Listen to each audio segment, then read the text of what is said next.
Good afternoon, everyone. Welcome to Outer Point Streaming again. Today we have a match between Dan Ramstack and Hua Lee, and they are playing for 2,000 Monopoly dollars in the middle.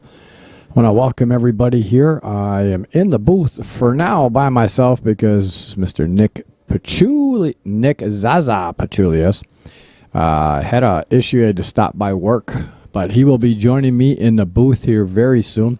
Got a couple announcements I just want to make. We are actually hosting Dan Ramstack's High Roller Tournament up here. Oh, look who we have in the booth here with us.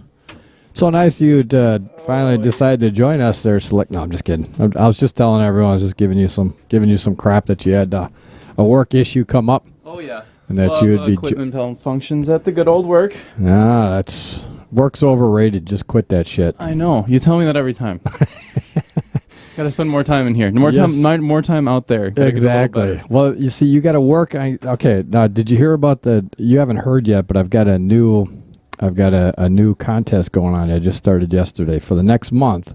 Whoever gets us the most subscribers on YouTube is going to get one of those cool sweatshirts, Outer Point sweatshirts. Okay, all right. Outer Point streaming sweatshirts. They're so comfortable. But I hate to tell everyone this competition's already over because I'm definitely going to win that. So what you got to do is you have to get the username of the individual and just keep track of them and then send them to me. So at the end of a month, I'll see who gets the most subscribers, and they get a cool sweatshirt. So there we go. That is nice. You got competition between who was it? That was also Mike Parker. I'll give you the thumbs up. Mike Parker was in here the other night. He said, "Oh yeah, I'm gonna win that." So we got a lot of people that are gonna be vying for that. But I was just making a couple announcements. We're actually hosting. Dan Ramstack holds a high roller tournament every year. It's $1,000 buy-in. Really? With 12 players. And we're hosting it here this year due to some circumstances. I don't know what they were, but whatever it is, what it is. But we're hosting it here this year on the 30th of July. It's the 30th, and then the Final Four come back on the 31st. So we're going to be streaming a lot of those matches, so you want to make sure you don't miss those. That's some good high-stakes action right there. Yep. And Dan wanted me to make an announcement. The doors will open up at 9 on that day. Calcutta will be at 10 o'clock sharp. And if any of the participants are up here for any reason, feel free. You can pay me. I will mark it down, and I'll get the money to Dan. And eventually, obviously, I'll get it all back to me for the tournament. But so he wanted me to make that announcement. The other announcement that I wanted to make was, what the hell was it? Sucks getting old. I forgot. I can't remember what I did 5 minutes ago. We need a list. Where's the note? My calendar is so damn. I've been using my calendar now, but it's so full. So many good matches going on here. Yeah, insane. I'm actually I'm hosting a junior tournament here. Ooh. For the juniors to come. I'll probably have a bunch of juniors from around different states coming here on October 1st. We are going to be getting a lot of raffle tickets. We're going to try to raise a lot of money for these juniors to get to nationals, as well as help the organization. The guys, hold on, let me look at it real quick. And juniors, that's 18 and under? 18 and under, okay. And 14 and under will be the two divisions. Okay, very nice. But it's jrbsf.org. So if anybody wants to visit that's the organization that actually I reached out to say, hey, they were looking at having tournaments in several states. So I reached out to him, and his name is Eddie. He's a great guy. He actually takes a lot of his money and uses it to help these juniors. That's and awesome. Get them. That's good. Pays their sanction fees and their entry fees for the nationals. But he did start an organization to try to help a lot more juniors get into the game and involved. So yeah, Happy is making his way out here to awesome Sussex Bowl. Who is? The tournament. Oh yeah. Oh, I said I thought you meant no. Happy Gilmore. No, happy to hear they're coming out here. Yeah, absolutely. So that's awesome. Again, we're going to be raising some money for them. So if you would like to visit and take a look at the organization, it's jrbsf.org is the organization that's helping these juniors out, and I figured I'd try to help them out as well. And so if you have any items that you'd like to donate that we could raffle off, or just a monetary donation, everything that I raise is going to go straight. I actually talked to Eddie this morning, it's going to go straight back to the organization. And what we can do, and what we're going to do, is for that tournament, the top 2 Wisconsin players that finish in it, if they qualify to go to nationals, we're going to send the money to the organization and put a note in there that we would like that money to be used for like travel expenses for those juniors, for the Wisconsin for their family, players, for the Wisconsin players. Yeah, so that's awesome. We're going to donate that back to the organization with a note in there saying we'd like for this money to go to the expenses for these juniors to go out there and play in this. So he said, yeah. I said, actually, he recommended that because I told him I wanted wanted to raise some money. Kevin Stenell actually approached me and said he'd want to be involved. He's going to donate some of his own money. But he also wants to help organize and get some stuff together for it. So I appreciate Kevin's stepping up for that as well. So look forward to that. We got a lot of good things coming here at Outer Point Streaming and Sussex Bowls. So it's going to be a lot of fun over the next year or so. But anyway, with that being said, and Nick is in the booth here. Let's do it. The last thing I want to say is you'll see on this, I tried a new picture with Hua. I want to get everybody's opinion. I think I still like the old way of doing it, but okay, I'm going to put it up here. I tried a different picture with Hua to see if that would maybe... So the viewers out there, if you're out there, comment on which picture you like better, the left or the right, because I'm leaning back towards I like the original one, but I wanted to try a different one to see. But we're going to give them the thumbs up and have them lag and get this match started. So appreciate everybody joining us. We're going to get this rolling right now. Well, neither one of them are looking at us. So one's on the phone, one's mid-conversation. Let's see if we can drag him away for a sec. Give him a little knock on the window. Yeah. You're not knocking hard enough. We're good.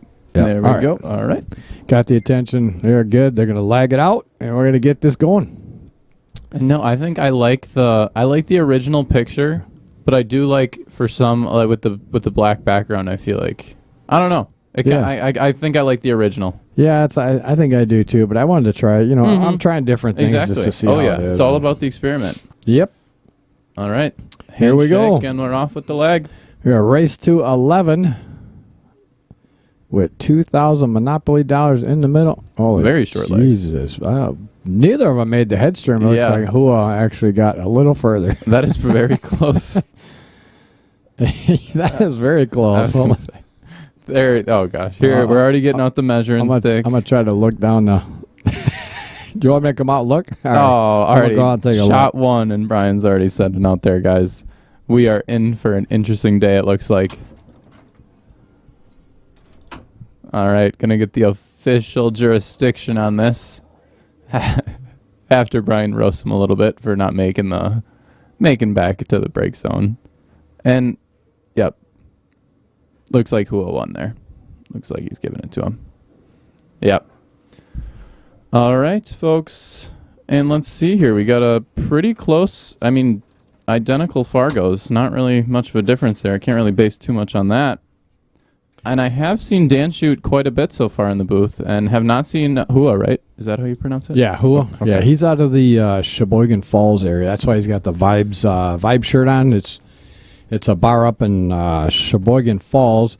Tommy Lloyd owns it. Great guy, great establishment. He actually remodeled the place, I think about a year and a half ago, 2 years when COVID was going on. And he's got a 9-foot diamond in there and 6 7-footers upstairs and 2 downstairs. So hey, there we go. That's awesome.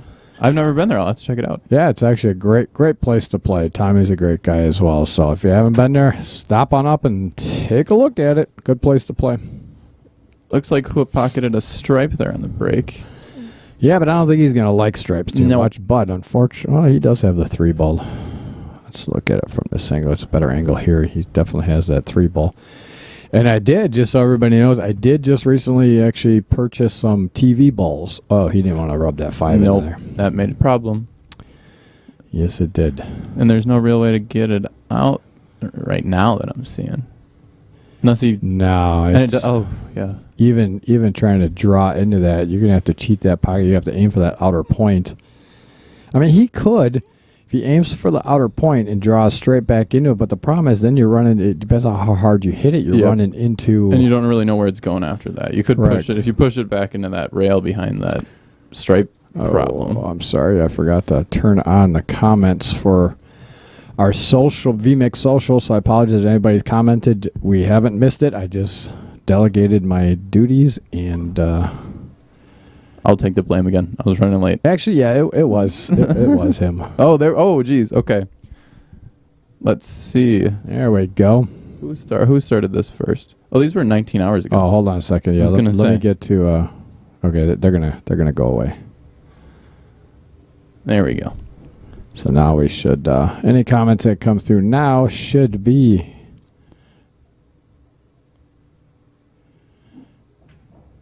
Oh, and he tried to put... Oh, that worked out pretty well for Hua there.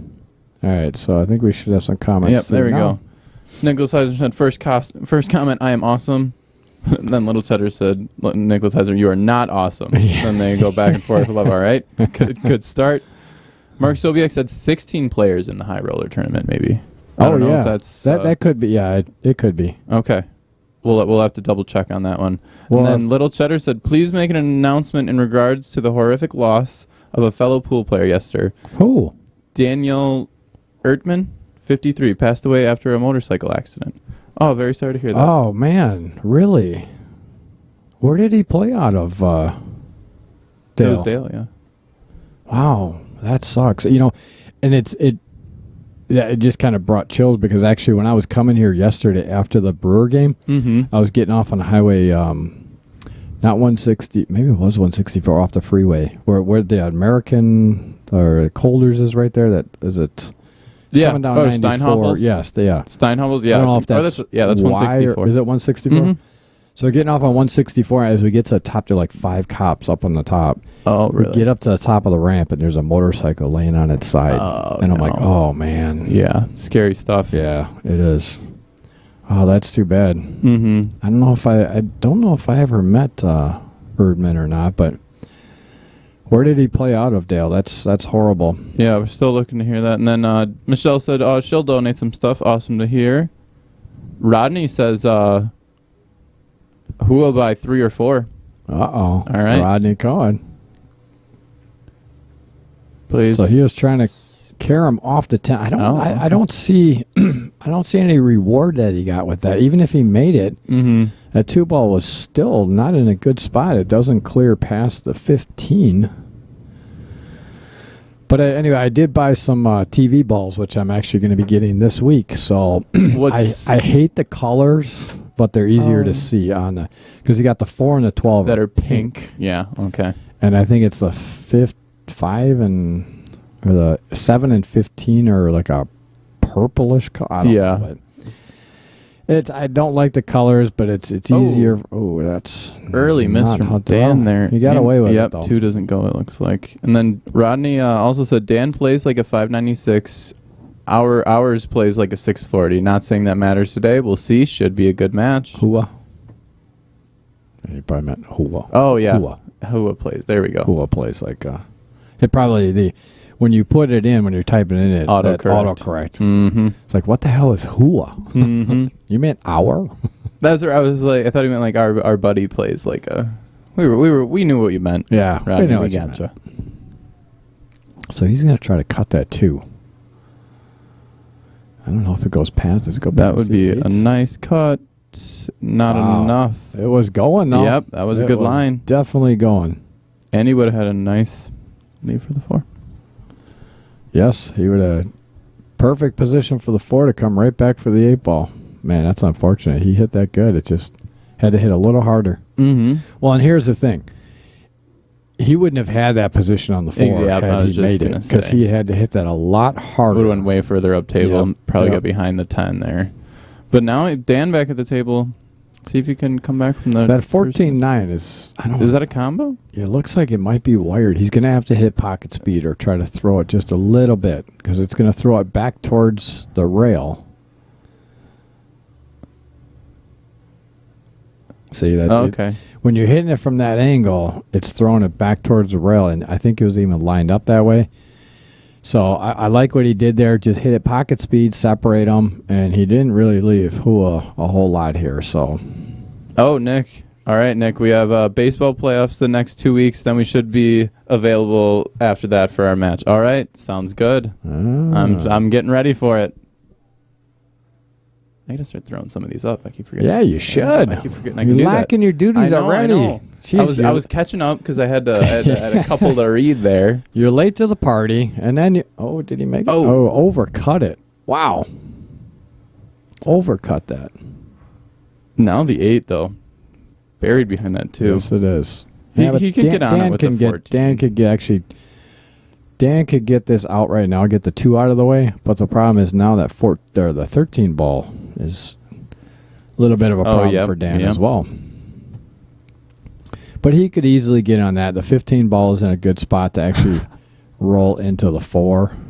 Nicholas Eisner said, told my wife about it. She said, why don't you just give me 100? I will kick you in the balls and save you an hour drive. I don't know if that means I'm going to win or lose. I don't know. That means you're going to win. All right.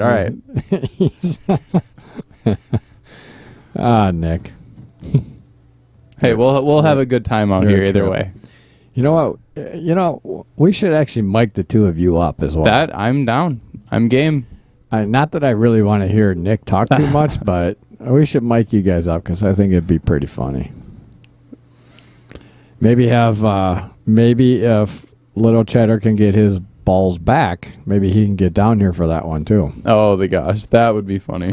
Then yeah, you guys could be grilling us up in the booth. Oh, we'd be really grilling you. All right, so Dan's looking, I think, just to get that 14 or that 13 ball out of it. I'm not quite sure. Or maybe I think he's trying to cut the 13 into the 4, make the 4, and hide the cue ball back down here at this end of the table. I don't know. Okay, he's just playing it safe. Huh. I tell you what my shot would be. Just rub the 4? No, because he's got the net. Well, yeah, either come off the rail and knock the 4 next to the 13, or, I mean, a shot would be, if you look at the overhead here, come off the rail behind the 2, kick the 2 ball over towards the 4. Oh, yeah. Make the 2. Possibly make the 2. You're not going to scratch because the 9's there. Mm-hmm. And it could possibly rub the 4 out far enough to get a shot on the 4. You know what I mean? Yeah, no, definitely. I see that. And you're still freeing up your 2 and leaving that 13. It's a big pocket over there, so you got a lot. I mean, you got a lot of room for error. So he's going to come off the short rail and come back up to kick the 2 out. Which, yeah, I like what you were saying better because it's kind of even if you make it, it's not really hurting you. Correct. Yeah, and it's just taking a ball off the table. It's not helping him. There. Right. The 13 ball is still in jail. Mm-hmm. So looks like Dan's going to try to. He's going to try to just carry him off the 13 and make the 4, maybe, or bank the 13 back into the 9. Got to be careful. I don't think you can see enough of it. Oh, okay. I was looking at this angle here. I don't think. You can see enough of 8 ball. So he's going to carry him off the 13, make the 4, and try to hide behind just like that. Nice shot. That one we like there. That was a good shot. Oh, our button's not working. Oh, hold on. Now they are. I was on the phone. There we go. We called Dale yesterday when we were so I had to, it was on the phone. Oh, that's awesome.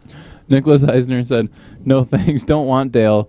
If I want crap from a kid, I would just talk to my kids. All right, he said, but mic'd up would be fun. I'll get somebody else in the booth then. Yeah, we can mic you guys up. Actually, be a good test before we bring some good players in. That's no, I'm not. I'm just far. Oh, look at this shot! Wow. Oh, that was a great shot. Phenomenal shot. Before we bring some good players in. That's no, I'm not. Just far. Oh, look at this shot! Wow. Oh, that is that. Mm-hmm. Was he banking this 8 or just following him? Yeah, he was trying double to kiss. He was trying to bank it back. Now, unfortunately, Dan has a wide open table. Yeah, there's not much in his way now. The only issue he has is this ball over, but so much in the pocket. He's going to come off the rail, come up table, just like that. Oh. Uh-oh. That actually worked out pretty good. Yeah, the only spot that he couldn't have gotten it, he almost got there. Mm-hmm.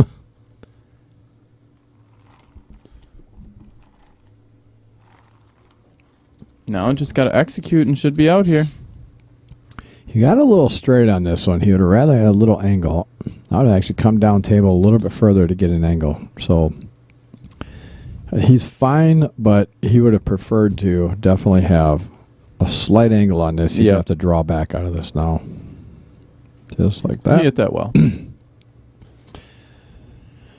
Yeah, he did. He's got to just get good angle on this 13 ball so he can come back 2 rails to get to the 14 in the side again. Oh, or come. Okay. I like that. Yeah, I don't. No, never mind. I don't know why he hit that so hard. I'm not quite sure either, but I guess he didn't like the angle he was coming in. But now he's a little straight on that, so he can't really come around 2 rails to get back to the middle of the table. So he's going to probably just cheat the pocket a little bit, try to draw it straight back to take the 14. Oh, this is not a good. Yeah, he's all the way up on the table here. So he is drawn back on. He's going to try to get in a spot to either the side pocket or the opposite corner he's shooting in now. And that's not where he really wanted to be. Kind of the dead zone there. Yeah, I mean, I think he can make. Hold on, let's see. It goes past the 8, I'm pretty sure. I'll tell you, that's pretty close. Oh, I don't know. That is pretty close. But the problem is, you're going away from the 8 ball, though. Yep, that's what I was thinking. That's why this is not ideal spot to be in. Because even if you he's got to hit this ball so hard to come back around 2 rails. Flying. Well, it doesn't have to fly too much because you can actually come 2 rails and come back to the short side of the 8 for the corner pocket down where his hand is. Oh, yep. But he's got to hit it hard enough to get to there. And when you do that, that pocket becomes even smaller. Mm-hmm. I mean, he could just roll it in and bank the 8 ball if he felt he wanted to, but I don't know. Yeah, that's a risky maneuver for sure. And so he was just playing it safe. But he leaves. I'm not quite sure of that play, but can I have a Diet Pepsi? Oh. Can I have Diet Pepsi?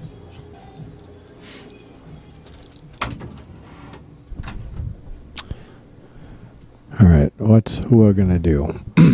Do you any validity in playing safe here? Yeah. Oh, yeah. You're definitely playing safe. You're just coming off the left side of that 8 ball, putting it down either by the side pocket or try. Actually, that was great. It's try to make it, call it, and 2-way shot. But the problem is here. Now Dan can just play a safe. He can just play a safe. Oh yeah, roll it onto the rail, right off the left side of the 14 ball. Mm-hmm.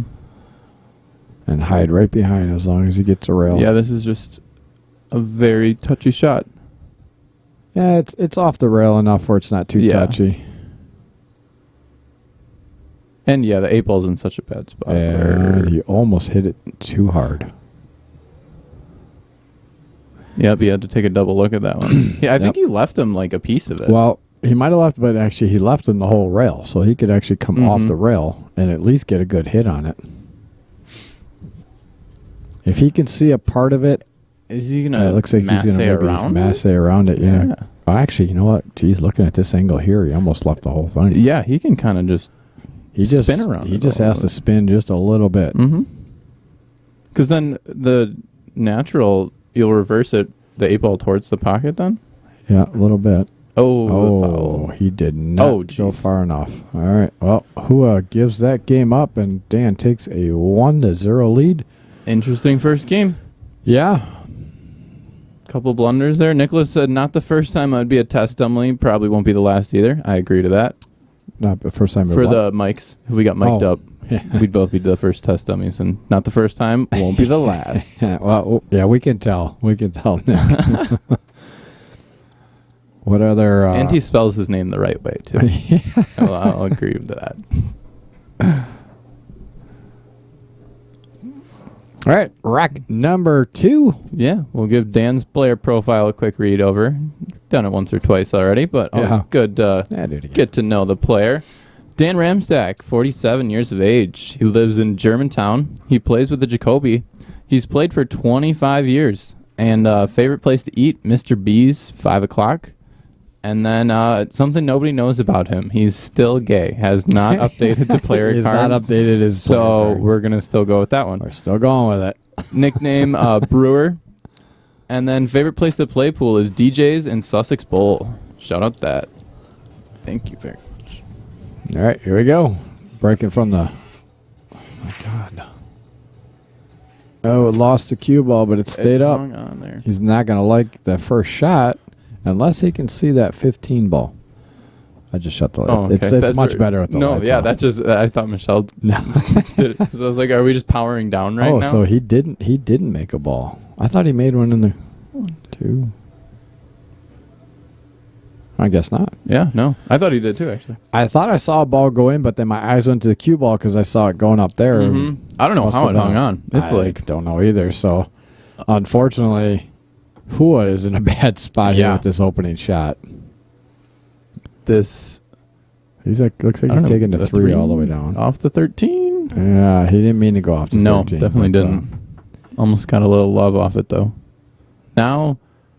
Yeah, Dan, I think can see that 3. I think he can see the 3 ball. If not, he's got the 7 ball. Solids are definitely... Yeah, the move here. The only problem is your 5 ball. Nah, 5 ball goes past the... Does it? I don't think actually, no, it doesn't. Yeah, 5 ball, and actually, believe it or not, that 4 ball. Oh, he got the 5 ball there, which is good. Mm-hmm. Yeah, 4 ball. 4 ball. What I would actually do is I would leave that 3 ball in that pocket. I'd get on this 4 ball right now and combo that 4-3. You got a lot better chance of making that against that rail like that. Just like that. It's a good shot right there. It was a good shot. And then I'd shoot this combo right now. I freaked Nick out here when I turned the lights off. He kind of looked at me like, what the hell's going on? Yeah, I thought we were powering down, losing the stream. Brian's locking me in a dark room. Yeah. I'm just getting you prepared for Nick. Hey, Heiser. Yeah. He was in the Navy, so.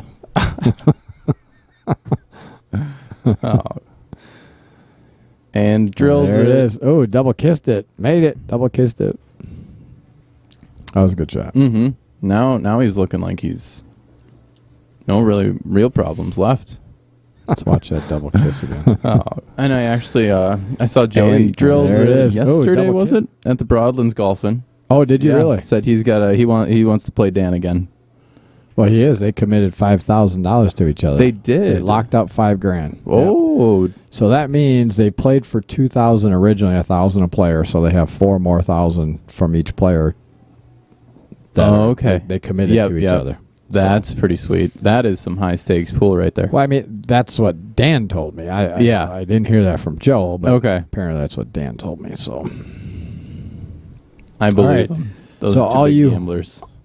All our viewers out there, if you could please tell me which picture you like better, the left side, if you like Dan Ramstack's picture format, or Hua Lee's, because I tried a different one just to try it out, see how it looked.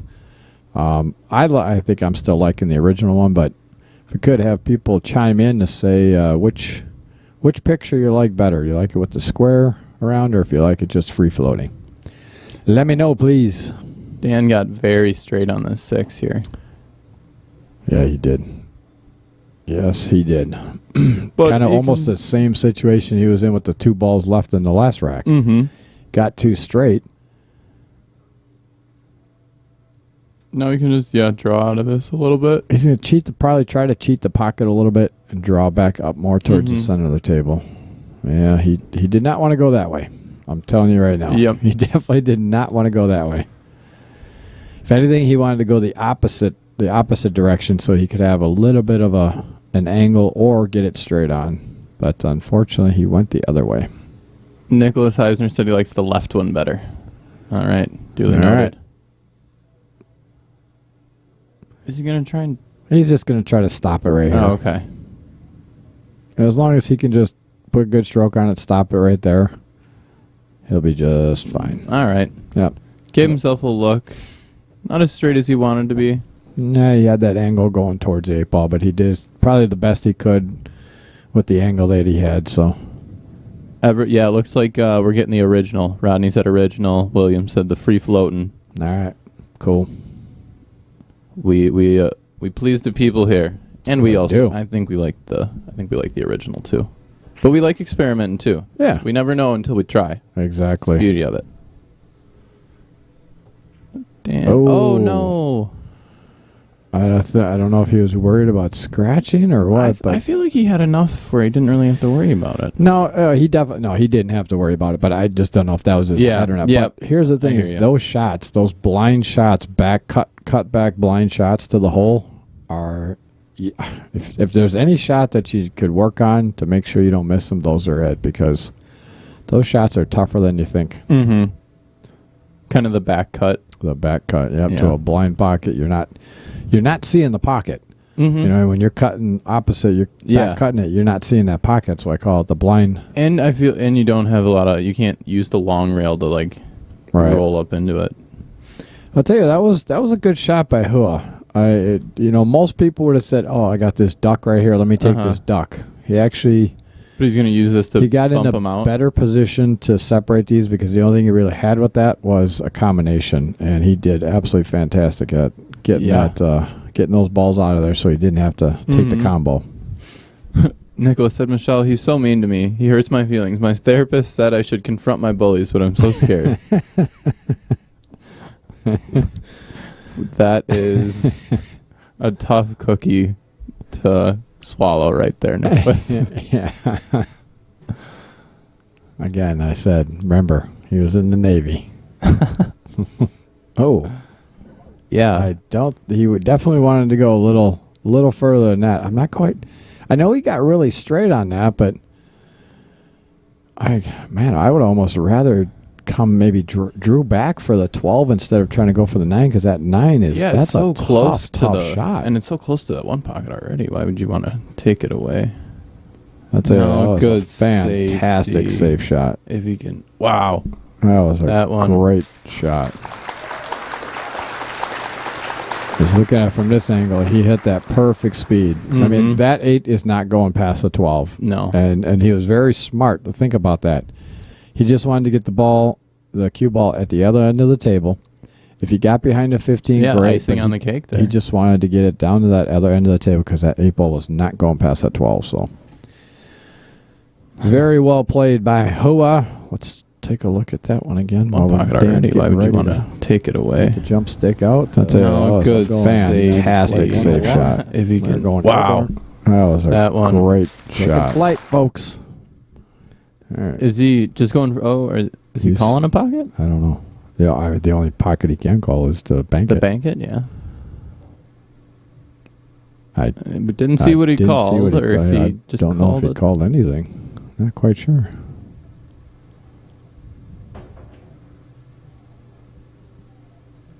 Well, I tell you, he jumped it well, got a good hit. Yeah.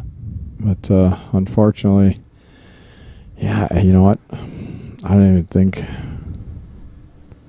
Yeah, now it was. You know, I hit a replay on that one. I'm gonna go back and see how much he missed that 12 ball by, to see if that actually would have gone. When he first hit it, it almost looked good, but then it. Now, Hua got a little bit steep on this angle here. I think he's fine.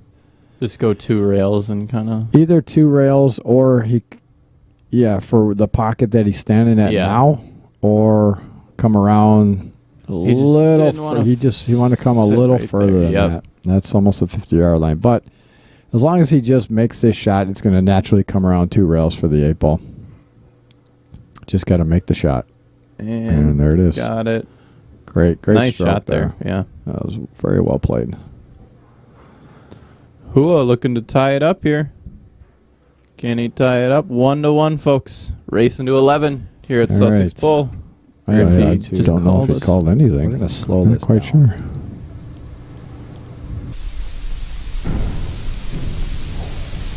Yeah, see, he didn't miss it by much, so that ball was definitely not going to go. Mm-mm. If he coming back here, see how much he missed that ball. But yeah, see,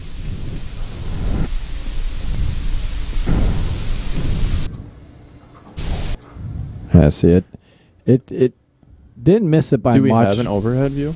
Yeah, actually.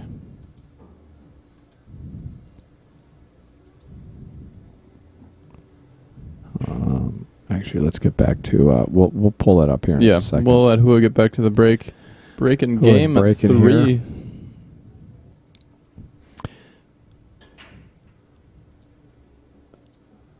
Pockets a solid on the break there. Ties up quite a Alright, few strikes. So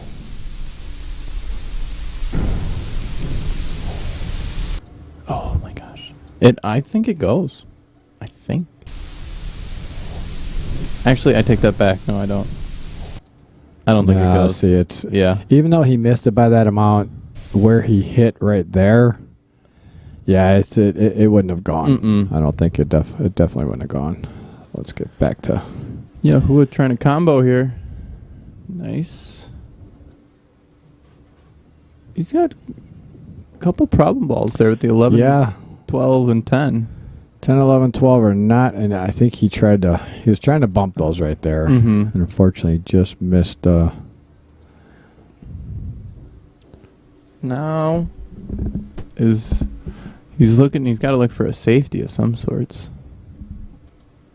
Unless he... Oh, ooh. Almost dropped them both. yeah. Avoided the scratch. Unfortunately left Dan. Yeah, really the only balls that Dan has tied up, and I think he might be able to get to this. Is 1-6. That was a good shot to bring that out for that 5 ball, but I don't know. How's he if- getting on the 1-6 here? Yeah, so I was trying to look at it to see if he took the 3 ball. Here's the thing: the 3 ball, that 3 ball actually can be used to get both the 8 and to the 6. Yep. As long as like you come that. off that correctly and come backside of that 10 and 12, it'll clear out, run right into the 10 and 12. It'll clear the 10, 12 out, and then you'll have a shot on the 6. Yep. But that makes a lot of sense. you don't really want to save that for last. So, but the other thing is, I'd get this 5 ball out. That's of where here. I was. Yeah, I thought he was shooting the 5 here. I would definitely. I think he was originally planning on it, and then he kind of saw how straight the 4 was, and he's like, I'll just draw back. Yeah, But now he left. he missed it. But here's the thing: even if you make that shot, I know he was trying to get perfect position on the 3 ball. Oh. Okay. Mm-hmm. But the problem I see with that though is you got great position on 3, so now he can break into that 10 and 12 and then make the 6. Yep. But now you have to go get back up up table for the 5 and back down table for the 8, where he could have taken that 5 ball and got himself in pretty good position. And then not even for- had to go on that half of the table Right. the rest of the Right. game. No, I get what you're saying. Yeah, I hear you. That definitely, I think we'll chuck that one up as a slight blunder. Ooh, if that 12 goes past? I don't think it does. That's why I was wondering why. I thought that I was trying to get to the overhead to see if that 12 did go, but I don't think that 12 goes. Yeah, I don't Gosh, think it maybe does it either. does. And the way he's looking at it, it must go. Al Jordan says, hey, guys, how's it going, Al? What's up, Al? Who you got in this match, Al? Actually, yeah, it looks like it does go. Yeah, he's lining it up. Just barely. He's going to have to.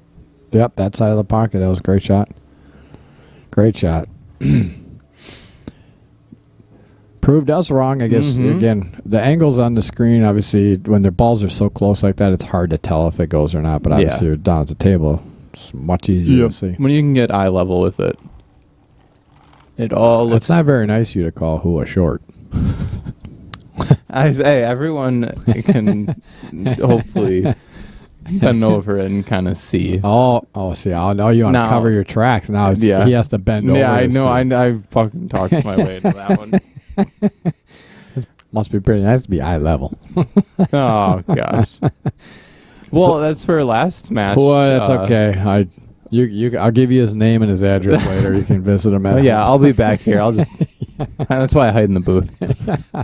Why do you think I hide in the booth? Yeah, but last match I commented on. We had two very tall players. Yeah.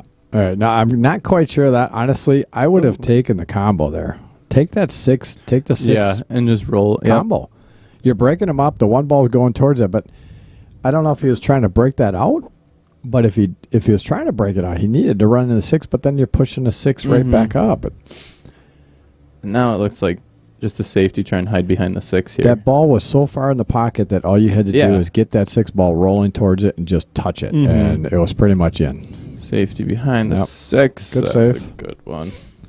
Good save. Been applauding a lot of safeties.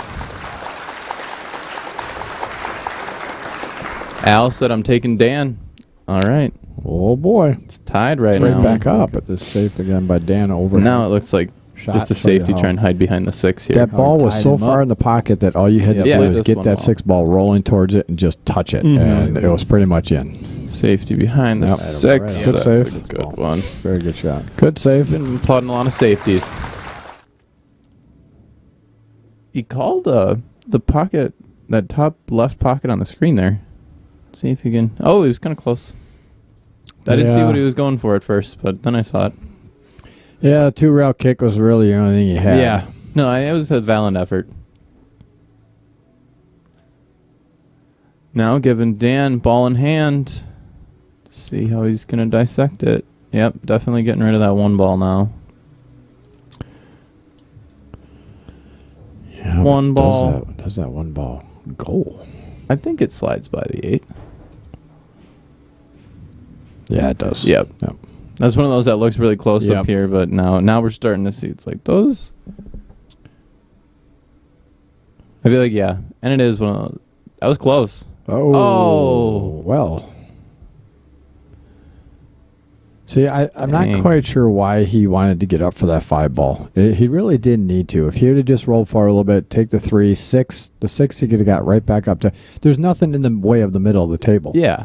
So it would have been pretty easy to get back up and down table, whereas before there was a lot more traffic, and that's why it's tougher to get up and down. But for sure, if you have an open table in the middle of the table, don't chance missing that and rattling that, drawing that ball. Just roll forward a little bit, take the 3, 6, come up for the 5, and you can come straight back down table for the 8 ball.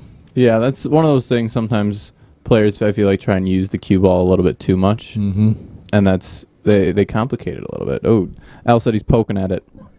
Yes, definitely. That one, looks a little bit more pokish than stroke. Bless you. Excuse me. Thank you. Had to sneeze. That was a great shot. Yeah. Uh-oh, no. Wow. Oh, darn. Wow. He hit that really well. I honestly wasn't even looking at the scratch because I didn't see the scratch either. He put some inside English, a little bit of inside English, and he was pointing below the side pocket, so he just didn't put enough on there to get below. But I tell you, he hit that really well. I'm liking the way, even though it's tie score, I'm liking the way who is hitting the ball. He's hitting the ball real smooth. No, and he's seeing the layouts right now while he's playing them good. It's just a few of his shots have been just a bit off to throw him off, or just a bit short or long. Yep. Making him. Oh, Mark said, "See, I'm not the only one that misses ball in hand." Oh wait, yeah. Should we have that could have. We forgot to give Dan the toilet for missing that ball in hand. So now Dan got a little straight here again. He's got to be careful not to draw this back too far. He's either going to have to draw it back real far or That's what I thought he was going to try and drop back like across the table. Man, I'm not quite sure. He was looking over at the side pocket like he wanted to come down to the side pocket. He's going to have to hit this one hard. Stop. Yeah, see, he's okay. That's fine. I know he kind of shrugged after that one. I didn't mind it at all. I don't just come off the short rail and then his shoulders kind of dip like, oh man. But I tell you, he's perfectly fine. I'm not quite sure why he was upset with that, because really off the short rail and then off the long rail to get on the 8. Just make sure you don't go too far and hook yourself behind the 8. And you didn't. He's perfectly fine. Hit that good. Just slide up the long rail for the 8 in the opposite corner.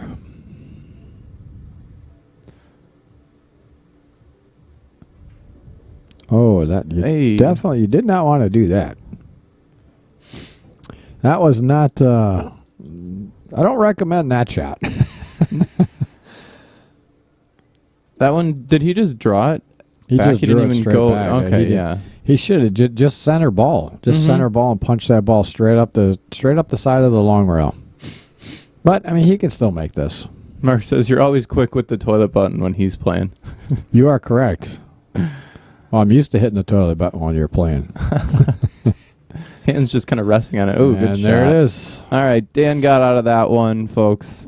Takes the lead 2-1, racing to 11 here at Sussex Bowl. 2,000 Monopoly dollars in the middle.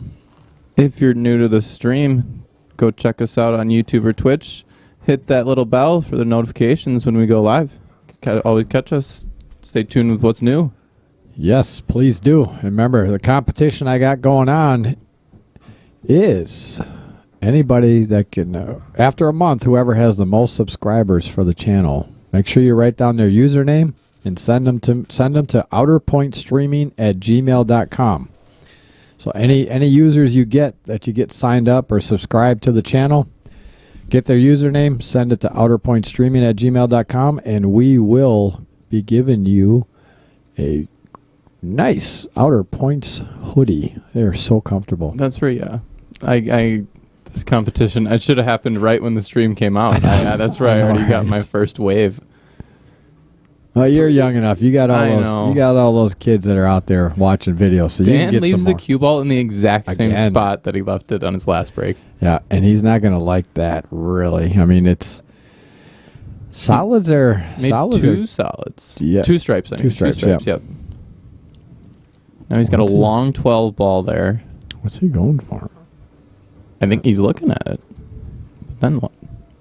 Oh yeah, but you know what? I tell you what, I'm not gonna like the outcome of this if you can't, because you're so much in the pocket. You can't get enough English on this to roll this forward. He's gonna get stuck. The only thing you really have with this is a 14-15 combo. Okay, I'm not quite sure of that shot, but I think he was just looking at the 14. I think it's like he almost just said to himself, I want to establish the stripes right now. I don't want to go down balls early in the game. But honestly, the solids are really not that bad. Yeah, and his initial shot on the solids, he had the 6, he had the 5. Yeah. So, I mean, if he makes this, he can get out. Well, it looks like he's like. It depends on where that 14 ball flies to, though. Oh, I think he was playing safe. Yeah, the way he lined it up, it looked like he was just going to try and hide it right behind the 8, and he did a pretty decent job at that. Yeah, he did. I mean, he left a lot of balls to kick at. There's definitely touches, but no easy makes right now, or banks, or kicks.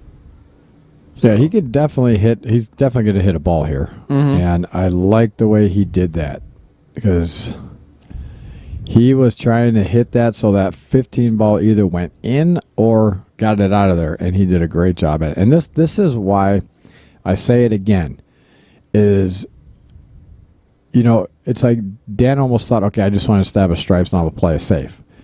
Well, there's a point. Now, granted, he hasn't played too many safes in this game, but there's a time and a place to play a safe. When you can play too many safes, or you can think of too many safes right off the get-go instead of just trying to run the table out. Mm-hmm. Now, if you had balls that were tied up and you could not definitely get out, obviously you want to play some safe, but you want to play the safe where you're going to help yourself. Yeah. Here. And that's why I don't particularly... he missed that's that. a foul. I don't particularly like that safe from the beginning because... It leaves the counter safe. Well, yeah, and you're allowing balls to just be flying around the table like what Hua did, and he got the roll. He got away with it. And again, it definitely proved the point here because now he had Hua with his shot. He got him hooked over a ball, and Dan unfortunately miscued. So now Hua's got ball in hand, and pretty much everything has a pocket. Nicholas said, Mark, it's because Brian secretly always wanted to be in the Navy but wasn't motivated Fred enough, Redder. so now he rips on us. Yeah, we'll just... And then Fred said, we'll I just don't. leave it. What's up, Fred? Glad to see you tuning in. I appreciate it. People can get out there and like and share this stream throughout Facebook. I'd certainly appreciate it. Get our name out there as much as we can. I like that shot to get on the 6. Yeah. I think he would have liked to be up a little higher because there's so much cut here that he's going to have to... Move. Oh, he played that well. He hit a draw drag to kind of slow that ball down. It was a good shot. Mm-hmm. He's gonna have to be careful with this one though. Yeah, he might bump into the 3. He doesn't want to push that 3. Oh, I tell you, worked he out hit that very so nice. smooth. He hit that really smooth. That was a great shot. Yeah, Hua seems to be in stroke early on in this match. Yeah, he's a good player. Yeah, when he shoots it well, it leaves him pretty perfect a lot of the time. Where's everyone tuning in from as well? Let us know where you're watching the stream from. I feel like Tom Krieger's still on his boat today. Ooh, very nice day for that. Oh, man. Absolutely beautiful. This whole weekend was yesterday. Yeah. Was absolutely beautiful, too. Mm-hmm. Lucky ass you're on a golf course. I know. Jerk. I played like shit, though. Did you? That was, yeah. Okay, all right. Now I feel better. It was a scramble, so Oh, okay. I kind of... My partner saved me a couple times, but... Two-man scramble? Yeah. Where was it at? Broadlands. Oh, yeah. So Yep. Joe was playing in that, too, or was he just out there just playing? Joe was... He actually was just at the range. Ah. It was just me and my buddies kind of went out there, and we're catching the twilight round. Okay. Joe actually came up here last night, too. Oh, really? Yeah. He came up here and played a little bit with, is it Rams? No, Nick Karachi. Oh, very nice. Oh, man. Hua knew he had the wrong angle on that and had to spin off that side rail to get back over for the 8-ball, and unfortunately he had to. And that's why you just gotta make sure you're getting the angle you need on the balls. Yep. I actually have a scramble tomorrow. Nice. At the Legends of Brandybrook. Oh, very nice. That's, right next to my old high school. Oh, is it? Yeah. Nice. Went to Kettle Moraine. Yeah, we have... That's a super nice course. Oh, it's I love beautiful. that course. Oh, my gosh, yeah. I'm a free mate. Oh, he did not want to... Oh, gosh, is that... I think it goes still. It looks like it still goes. Mm-hmm. Well, he kind of put his hand up like, what? Maybe it doesn't. Well, here's the thing. If it does go, that 10 ball, he can't take the 10 ball because it's going to be going right towards that ball. Mm-hmm. So now he's either going to have to take that 15 now if it goes, or... Well, Yeah, he I can't can't stop tell. it. He can't stop the... no, like you're saying, he's got the angle. Even if he draws, well, he could possibly pocket speed with a little bit of draw. He should be fine with that shot. Just the angle's going towards. So if you don't hit it correctly, you could go straight over towards the 8-ball. Yeah, it looks like he's taking the 14 here. He's putting a lot of... he's not putting anything on it. Looks like almost at first like he was putting a lot of inside English on that.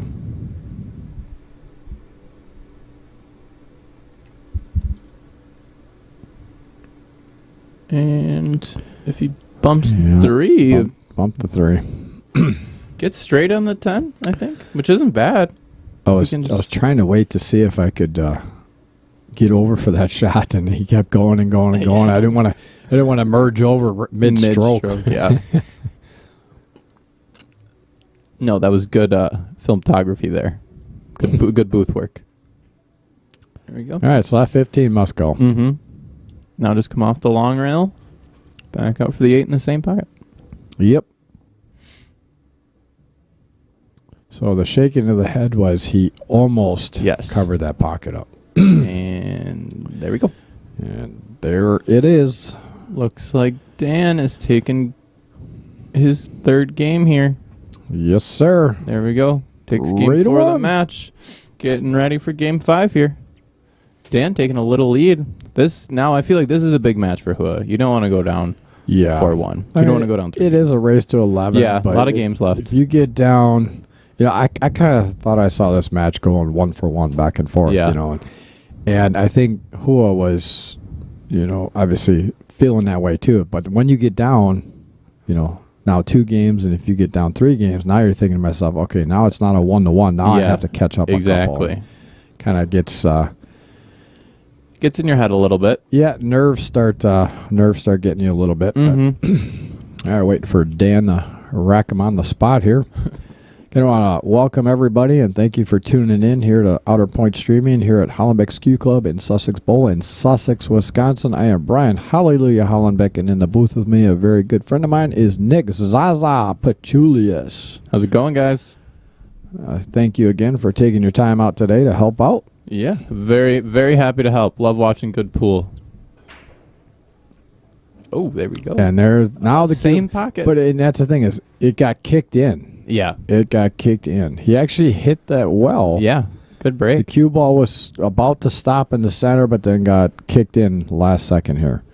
I'll tell you, this is what Hua needs right here. Mm-hmm. He needed this to happen because Dan broke those well. A ball went in, and Hua, as soon as if you're sitting at your seat, you're thinking, saw a ball go in. And okay, I'm going to sit here a little bit longer. Yep. But Hua definitely needed this one but he didn't. Right off the bat, he kind of left himself in the dead zone there. Yeah, he did. Yes, unfortunately, he did. Oh, he's looking for a bridge. I have a moose head in my bag. If I do. needs one. I do too. Looks like he's got one. Looks like he has one too. But there is a bridge on the wall over there. Yeah, he's got one. All right, getting the proper equipment out here.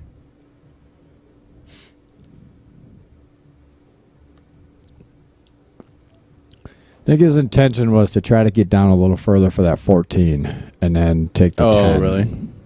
I thought he was trying to get on the 10.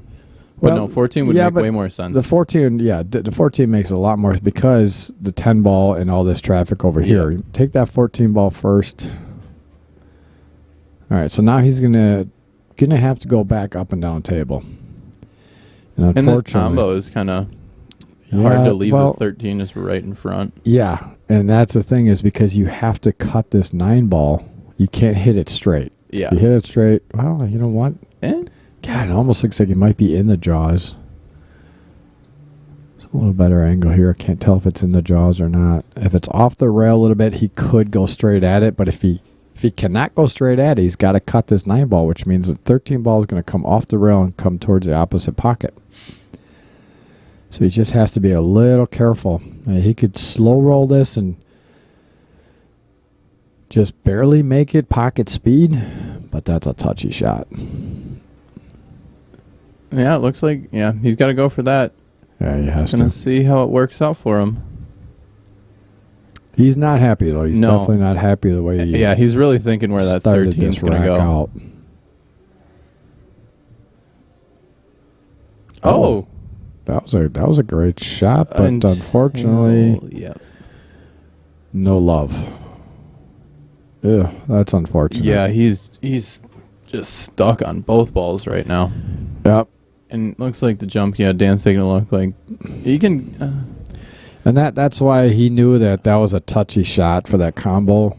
So he opted to go rail first, but unfortunately he hit it just a little too hard.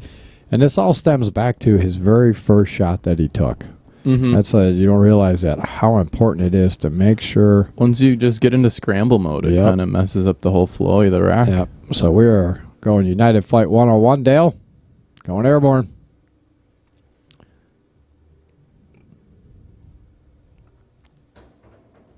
And he drills it. Wow. Oh, but just doesn't get the leave there. Just watch how important it is to make sure. Once you just get into scramble mode, it kind of messes up the whole flow of the rack. Yep. So we are going United Flight 101, Dale. Or I should say. Going airborne. All right. Now he leaves himself a bank. Calls the bank. This is tough. And it's probably going to leave himself another tough shot in the 8 ball if he can get it. Oh, he tried to bank it to the cross side. Now he leaves Dan just a wide open rack. Only real problem is that 6 ball, but that's just not even really that bad. So many options to get on it. Unfortunately, that was... Unfortunately, he made such a great jump shot and didn't get the love. Mm-hmm. And that's what you hate to see in the game, when you just make such a nice shot and then just cannot get the roll after. But that's why you play. Yep. Those head scratchers always keep you coming back. Hate to love the game and love to hate the game. Oh, yeah.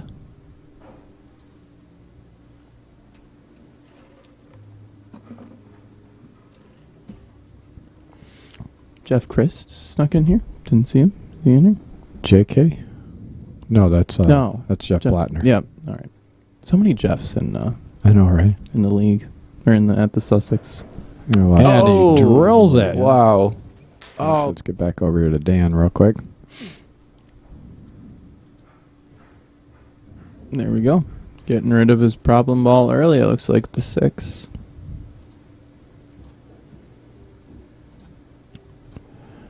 Yeah, but I'd say that 5 and 7, believe it or not, are not easy balls. They're in the center of the table. Yeah, the 5's close to the side pocket, so if he can kind of get over a little bit here, draw out of this, and come towards the 13 ball, he could get the 5 just like that.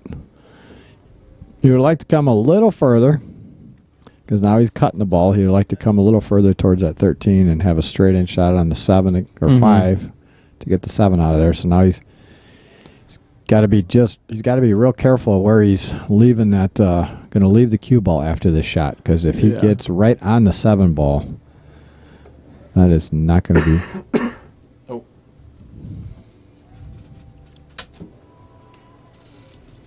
That's the package from my daughter. Oh, thank you.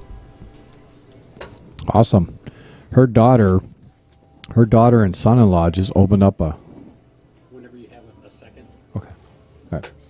All right. Her daughter and son-in-law just opened up a brand new gun shop. Ooh, very nice. In Germantown. So, all right, I just got to go out. Chip and Gary Tesh have a match tomorrow, but unfortunately, my wonderful, forgetful self forgot to put my golf outing in my phone. So our golf outing starts at 1 o'clock tomorrow, and their match was scheduled for 5:30, and I definitely am not going to make that in time. So I talked to them about possibly either doing it later or maybe doing it on Tuesday or Wednesday. And Tuesday didn't work, but possibly Wednesday. So I'm going to just go out and quick talk to Chip real quick. Get some bookkeeping. This you can change the score on this here. Okay. So player one is Dan. Yep. So you Player can actually hit. Add 1. Yeah. So if you add 1 and then you can minus 1. Yep. So back and forth. So All right. You can use that. So Good deal. if happens to change score, just change it. And Yep. I'll be right back, and you are on your own for a minute. All right. Brian's doing some bookkeeping work here, guys. You're stuck with me. But looks like Dan, I like how he got on that 2 there. That was a nice shot to get it in the side. Now he's looking like he doesn't want to take the 7 now, because then he's got the possibility of rolling. Yeah, he's looking where it would roll, and if he gets past the 8, that's tough, because that 8 ball actually blocks a lot more of the 4 ball than you think. You got to get pretty perfect. And at the worst case scenario, you roll past the 4. So this is a touchy shot, and he's gonna leave it. Oh yeah, he did not want to leave it there. That's kind of what I was talking about. That's such a tight window you got to leave it in.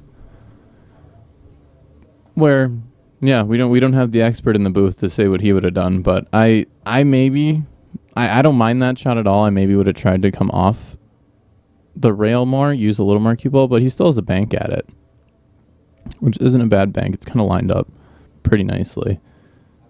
Should just be able to hit it straight, pretty pocket speed, and just let the roll do the. Oh, he cuts it. He cut it. He spun that well, but he just pushed the 8 ball in one of the worst spots on the table right now for him.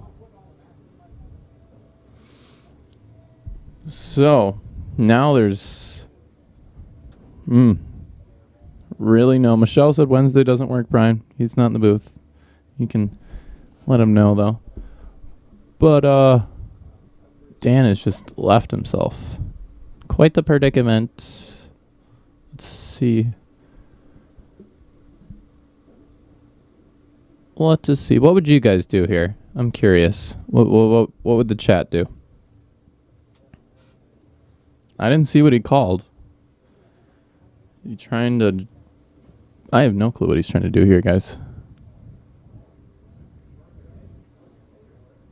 Looks like just a safety. Just trying to leave Hua on the rail back there.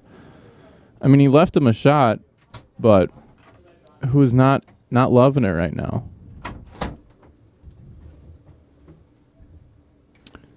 See, the score hasn't changed. No. So that was the same. No, Dan almost had a nice shot on the floor. Left it a little too. Wow, that was a great shot. By that was. That took a lot of... and he knew he was going to bump into that 8-ball. Yeah. But got it out. That took a lot of common nerves to make that long shot like that. That was a great shot. Oh. I was about to... I saw you put your finger this on.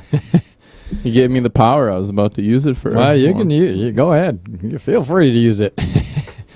I'm talking to VMix to see if they can do, or if I can do put a scoreboard, like a picture scoreboard. Oh, where they can actually change their, and these buttons will be kind of in the background, so when they change their names, it'll actually change on the screen. So they can do it out there. That would be cool, too. That's where, weren't you having it originally, where this was going to be out there, too? Yeah. Yeah. But with the web controller, instead of, see, like right now, even if they press it, they can't see what the score is unless they have the stream up the stream on their on there. phone. So I want to try to do a scoreboard on there where they hit the plus button or do, change the score, and they can see what the score is on that. Then, no, yeah, I like that. All right, dry break by Hua. Gary Tesh said Chip and I were both okay with later start tomorrow. Yeah, I just talked to Chip. He's here right now, so I did talk to him. If you guys want to get here early, what are you doing tomorrow night? Are you tomorrow night? What's tomorrow night? Monday night. Nothing. Nothing. Nothing? I work till 4. You know what we could? You work till 4? Yes. You want to commentate tomorrow? Yeah. It's going to actually be Chip Lulk and Gary Tesh. Yeah, I'm game. But I have my golf outing. So what we're going to do is we're going to do a later start. And Gary, if you want to get here a little early, and actually maybe what I can do is I can kind of show Nick and give him the keys, give him the code to get in the booth, and he can get you guys some balls so you can practice. And then if I'm able to get out early, I'll get out early. If I don't get out early, then we'll just plan for around 8:30. But if I can get here a little earlier, I'll try to get here earlier. Yeah, we can do that. Maybe if Nick could get here, and actually I could leave some balls in here, and then just give them some balls to practice, and then hopefully we'll get to it earlier. They're doing a race to 7 for $500. Oh, okay. Pretty sure. There we go. Nice little guy. Yeah. That's where, no, we don't have a lot of short races. No. Just put him on the bar. Thanks. Now Dan. Ooh, I like that shot. Oh, if he would have got 2-3 more inches. Yeah, I think he's fine. Just drag this just to kill it. Yeah. Because you want just a slight angle on this. Mm-hmm.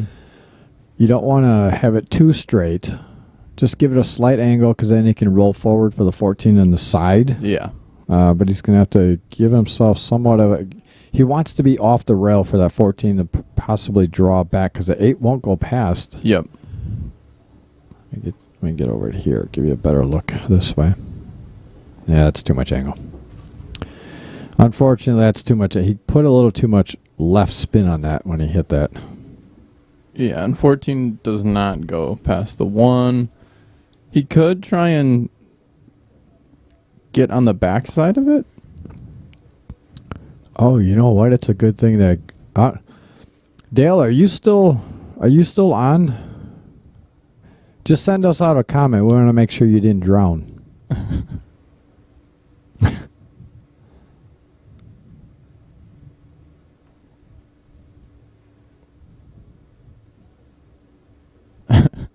Nicholas Eisner, I asked what chat would have done for one of the shots, and he's like, I would have gone down the rail, missed poorly, and pocketed it in the wrong ball on the 8 ball.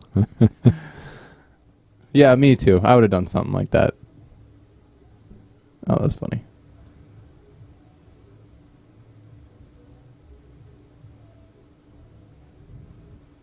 Pool hall is bumping today. Hear the music. Yeah. Oh, that does it go? Oh no, it doesn't go past. Yeah, that 14 doesn't go past the 6, unfortunately.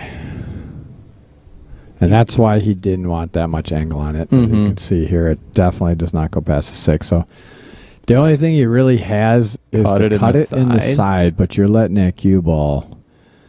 You have to put a lot of inside English on this. Hope you don't scratch. And if you hit the top hit pocket the short or rail, no, on the side. Okay, yeah. Well, yeah, oh yeah. So you don't scratch in the upper left. Well, Yeah. as we're looking at it now, the upper left. Yep. And you're hoping to hit the short rail with a lot of inside spin, so it comes straight back down the table for the 8. Yeah, and then find the window in between the. Yeah, see, he's 2 looking at and it. 3. That's almost it. It's almost a cut where he can't even hit the short rail. So now at this point here, you could put a lot of left spin on it. If you hit the long rail, then you hit the short rail, then it spins back towards the long rail, reverses it to come back down table. But that's a tricky shot. And you still have to avoid the scratch. Yep. With it off the long rail. Yes, you do. Oh, he's back cutting this.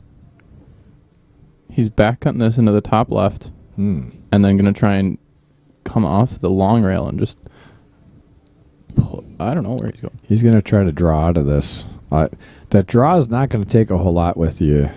That's what I was thinking. You're not going to hit a lot of that ball, so unfortunately, wow. Oh. How did that work? Okay, Dan. You hit that so good.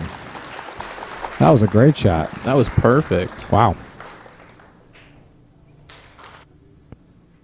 Almost could have to the top left. Watch this shot again. And then going to try and come off the long rail and just slides right. I don't know where he's going. He's going to try to draw out of this. Sorry, guys. I'm going to have to get that.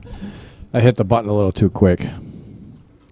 I will get that for you here in a second. We got to watch that shot again. Yeah, for that sure. was a beauty.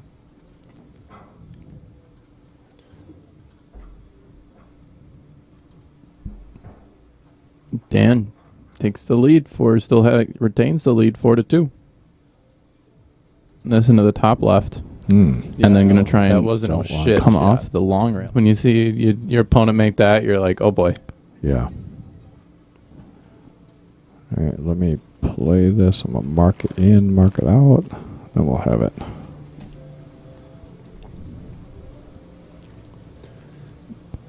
Let's see if Dan can avoid that top left pocket.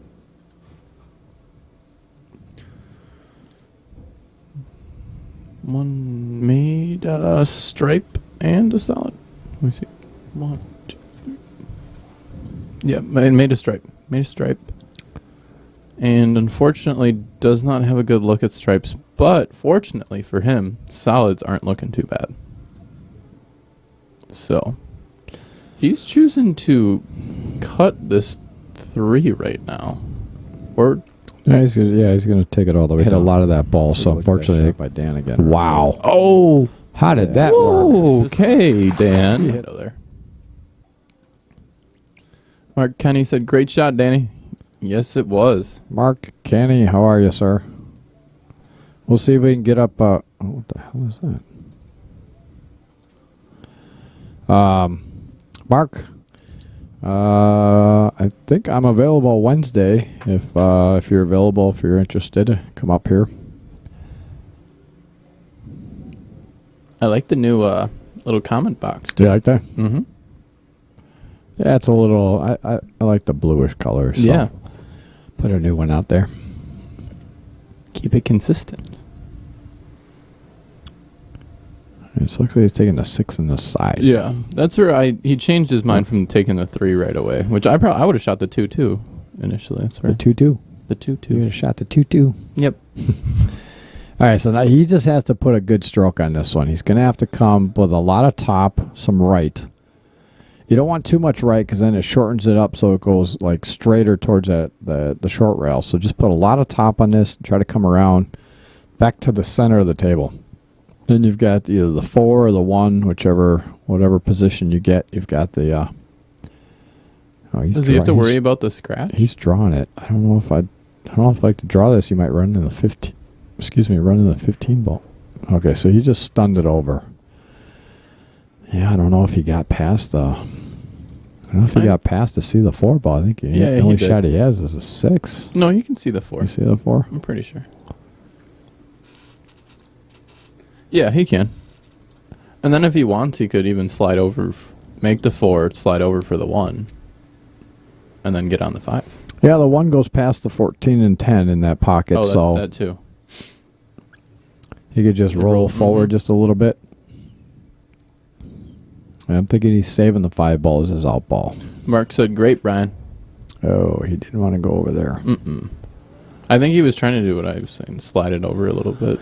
Just got a little. Yeah, he definitely did not want to go over there though.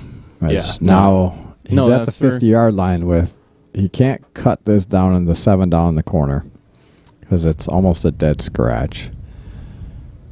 He's gonna have to cut that in the side, but he's jacked up over a ball. He's got to be careful where this ball goes because if he doesn't put any inside, he could get hooked behind the 9 and 8. Unless he hits it real soft. He looked like he was lining up inside.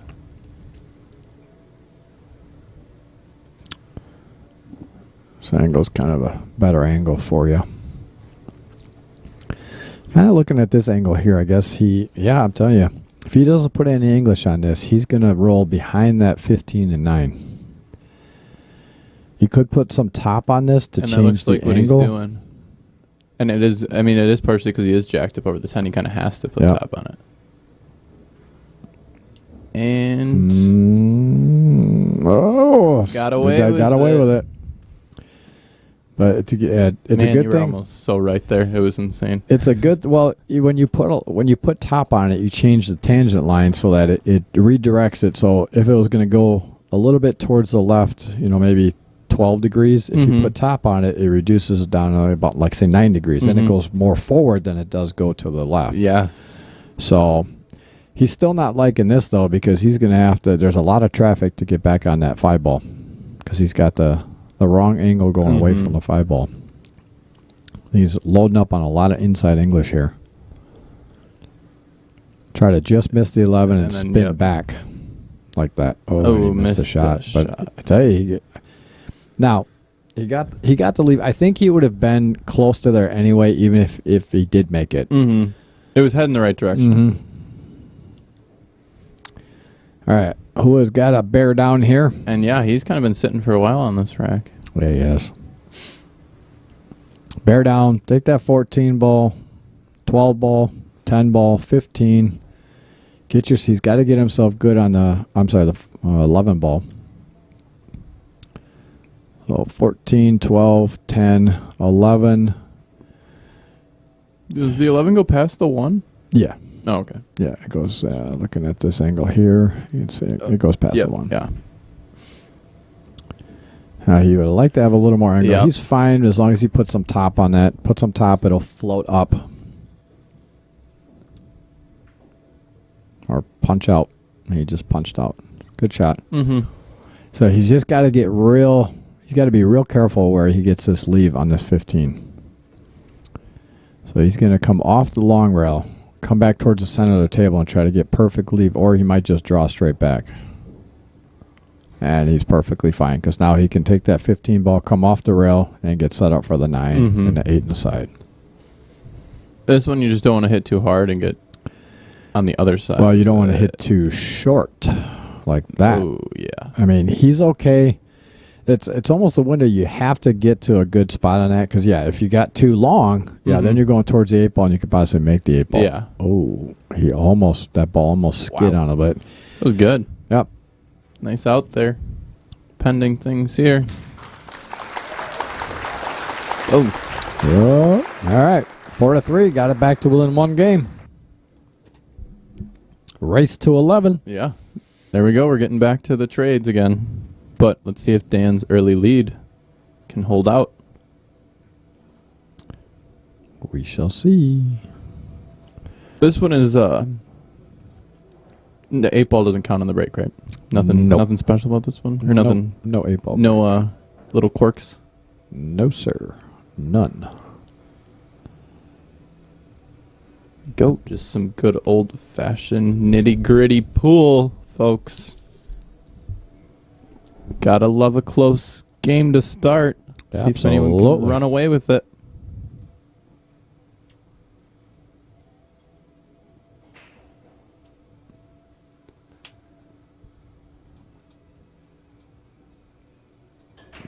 Who was center ball break? Leaves 2 pocketed solids? 1, 2, 3.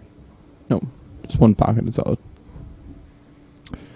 I'm just running through some of the replays here and 1 of each. From who marking them in and out. So There we go. Got to get the highlight reel ready for you guys. yes, absolutely. Looks like who was tackling stripes this rack. Not a lot. Only problem ball is the 10 ball there, but he should be able to get on it right here. No.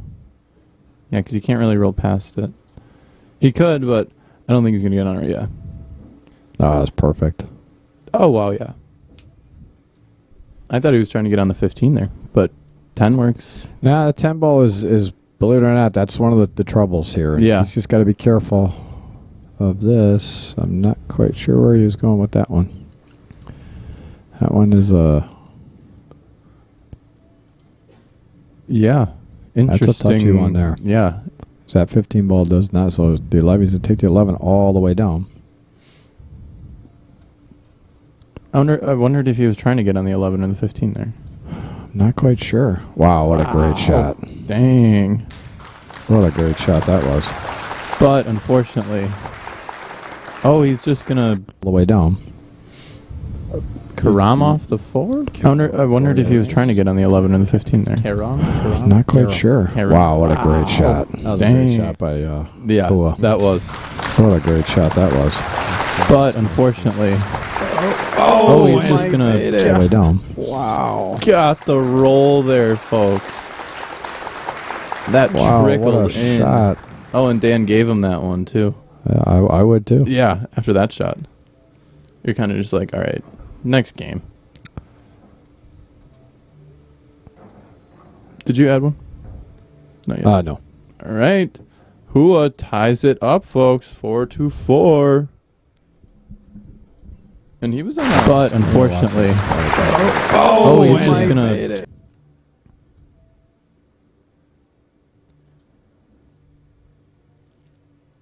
I believe is who on a 3-game winning streak? It's either a 2 or 3-game win streak. I think so. I think it's a 3. So I think it was 4-1 at a point. If you notice, he kind of waved No, it to was Dan 3-1. after that shot, saying, "Yeah, I got a little lucky on that." But you Yep. know what? So I don't know if you saw one of the shots last night. I believe I watched the highlight reels of it. That 8 ball that went in, he hit that really good. I remember watching double it. kissed it in. I remember watching it now. It was so late at night. I was just kind of like Yeah. half asleep. Oh, trust me, I know. Oh, I know. All right, we are back to Yeah, Hua made a solid 2 solids. Or did he already take one? I kind of missed it. no. This is his opening shot here. So he's Yeah. going to take stripes again, and he wanted to break those out just a little more. I'm trying to. Yeah, that's unfortunately kind of tied him up to the point where he's going to have to break them out again. And the 8 ball is not in a great spot either. No. Oh. Well, I'll tell you what, he got. Hey, He gets down on the ball very quick. hold on. Next time, just make the ball instead of playing safe, would you? Yeah, he got down a little quick on that one. But you know what? Here's the thing: some players when they start to feel the stroke, they get down on it quick. Because, I mean, it's for some people that works. It's like if you're feeling in stroke, you know, hey, just keep stroking. Like, who is it? Sky Woodward. As soon as Sky Woodward starts to kind of hustle up just a little bit, you know he's feeling in stroke. He's feeling it, and he's just like, yep, okay, I'm going. Wow, what a shot by Hua. Nice cut. Wow, that was a great shot. And he broke out the 10 and the 15 there. And he pushed the 8 in a better spot. He's feeling it, and he's just like, yep, okay, I'm going. All-around Phenomenal shot. Wow, what a shot by Hua. Nice cut. Wow, that was a great shot. And he broke out the... Man, if I can make this shot, I'm going to break everything out. It's going to work out good for me. And it did. Now his only problem is that 15. Yeah, the really 15. Well, looking at the over, it looks like it might even slide by the 7. That would be a... I think it does. Sliver. That'd be a paper thin.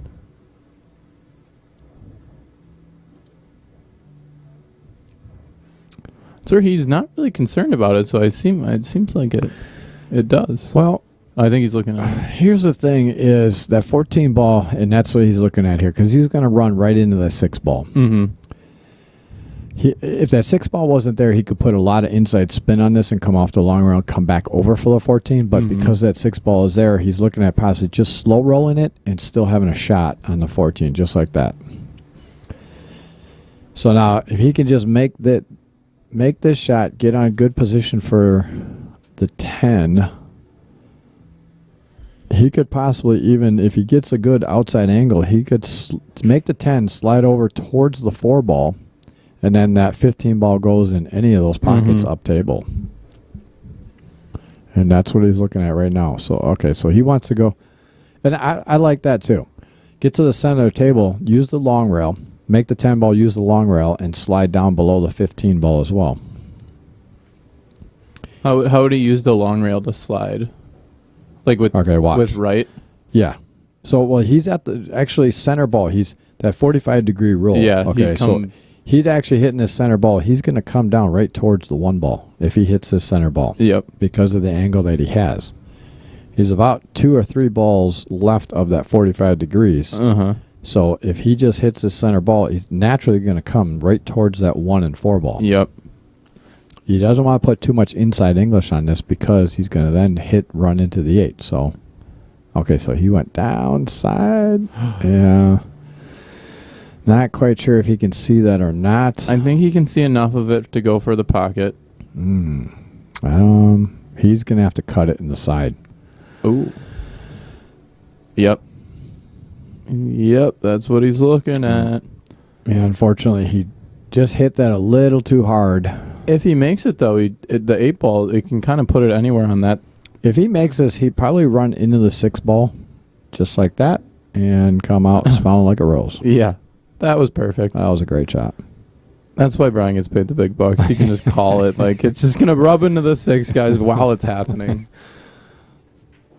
That was a great out by Hua. That was. Gives him his first lead of the match. And that's a big morale booster.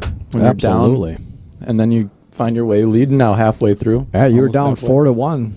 4-2. He was down 3-1, 4-2. Yep. But down 2 games, and now you're... And you could tell the way Hua is at the table that he's feeling it now. Yeah. I think it was the first couple games were the first game jitters. And okay, I know I'm on the screen. What the hell are these guys saying about me? Yeah.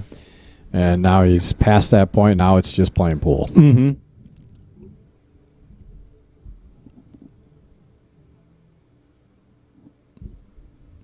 Let's see how Dan can rally, folks. Well, I mean, the good part about it is Dan was off to an early lead, so it's only down 1 game here, so he knows he's still in it. Oh, lost control of cue ball. Almost flew off the table, hit the rail on the deck at the same time, and kicked straight over into the side pocket. Let's give Dan an opportunity here. Yeah, and he pocketed a stripe on the break? 2 stripes. 2 stripes. 2 stripes and no. 1 solid. There's 6 stripes. Yeah. I'm looking at my periphery. I thought that was one. That was one up there. Yeah. So 1 solid, 1 stripe. I think I'm liking solids. No, wait. I think I'm liking stripes. I'm liking stripes. Yep. But I tell you that 14 ball is a killer. That's where I would just get it out now. Yeah, Just put it kind of behind. Here's the thing, though, is if you take the 14 ball now, back cut it. I wouldn't necessarily back cut. I'd actually put the cue ball over near where the 2 is. Come over 2 rails to get on the 12, because then if you get good angle on the 12, you could actually then slide into the 8 and break the 8 out. So it looks like he likes solids better. And I don't mind this either, because then you can push that 8 out, get that 8 out of there. And then it's an open rack from there. Yep. As long as you get good position, then you should be just like that. Yep. I don't mind that at all. That's a good play there. Does the 4 go past the 13? Nope. Oh, okay. Past the, you mean the 4? The 4 go past the 13 in that pocket by the 1? Is that? No, he's going to take that on the side. Yeah. Just probably like right now. Honestly, I wouldn't take it right now. Not right now, I meant. I'd do what he did. Okay. Take the 2, get the 1, because the 4 ball will go. The 4 ball will go past the 14 over there. Let me give you an overhead view here. So yeah, it's wide open. 2, 1, slide up table here for the 4 in the corner. 5 is your out ball, and come back for the 8 ball. But it looks like he got on the wrong side of that angle too. Yeah, he did. But he could just draw straight back out of this, because it's not that much of an angle. Just draw straight back. You need an angle to slide up between a 13 and 12 with the 1 anyway. So not the worst thing. Yeah, a little. He didn't want to get that close to the rail either. No, but honestly, he's got to put top on this to slide up right there. He's got to slide up right in between. He's pretty much right at that 45 degrees. So just hit this center ball. You're going to slide up right between the 12 and 13. He just wants to make sure he gets. You just don't want to bump the 12. Yeah. Yeah, you don't want to bump the 12, and you want to make sure you get up high enough for the 4 ball.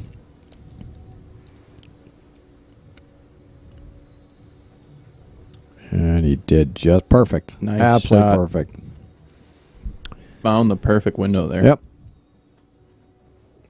Yep. Just put a half a tip of draw on this. Not too much, because you don't want to come too far up table. Just half a tip of draw. It's going to slide you right past the 8 ball, right towards the 5. He's got the perfect angle for it. See, he's going a little low. Yeah, he looks. I don't like. You don't want. He looks like he's almost cutting a lot of this. You don't want too much of an angle on that 5 ball for the 8. See, I would personally just put a half a tip of draw on this. Yeah, he got away with it because he chopped at it. He poked at it. He didn't get all the spin on it that he would have gotten if he would have actually stroked through it. Yep. And I feel like some players kind of use that, like they have that as kind of a shot almost, even though it's probably not a very fundamentally sound pull shot. No, it's not, because you're decelerating through your stroke at that point, and that's kind of what he did. If you actually go back and watch this, he comes back fairly quick, and then as he's going through, he decelerates through, because he's telling himself, I don't want to draw this too much. Yep. All right, this would be a good out for Dan. Get him back to even if he puts this 8 ball down here, which I think he will. We're just pocket speed. Man, drills it. There it is, 5-5. Oh, sorry, I did it already. Nope, you're good. My bad. Yeah, you got the clicker button. Brian gives me the baby buttons over here. All right, tie score 5-5 in this race to 11. Dan Ramstack and Hua Lee. Oh, Matt Daber. Might have to get Matt Daber in the booth here.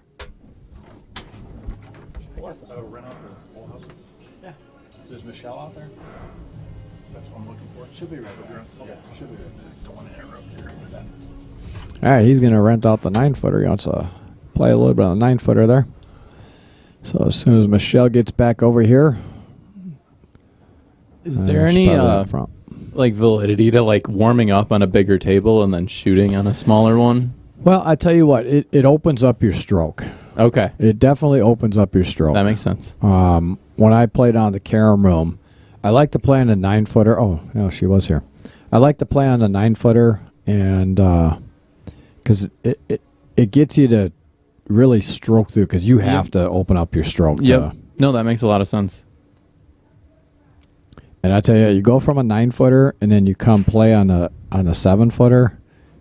Everything is so much easier, so much closer. Yeah, no, that's what I noticed when one of my buddies and we were shooting over there first, played there for a while, and then came on the 7-footers, and it seemed like a lot of the shots were just kind of more layups. Yep, pretty much.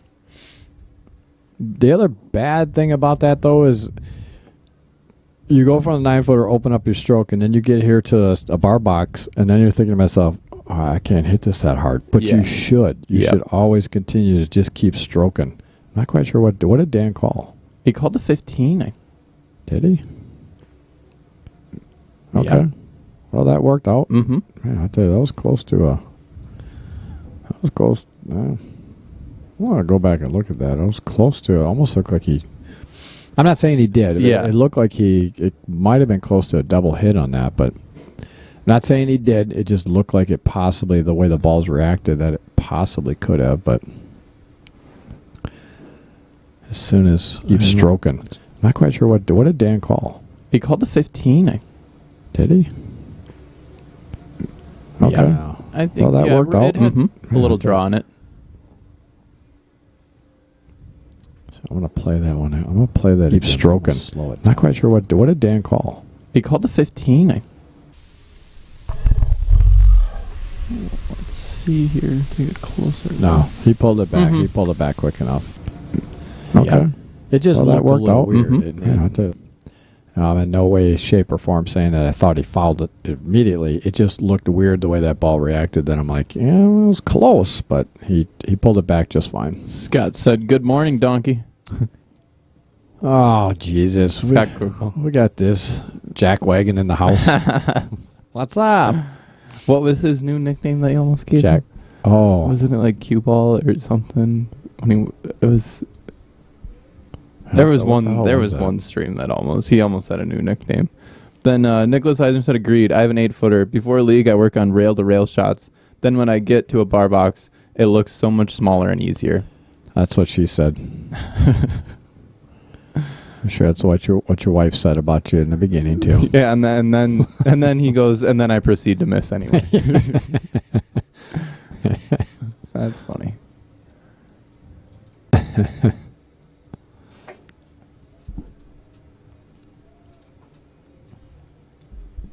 Be careful not to. Yeah, I was gonna say he's gonna contact that 11 ball. He wanted to make sure he hit it hard enough so it actually came off of there.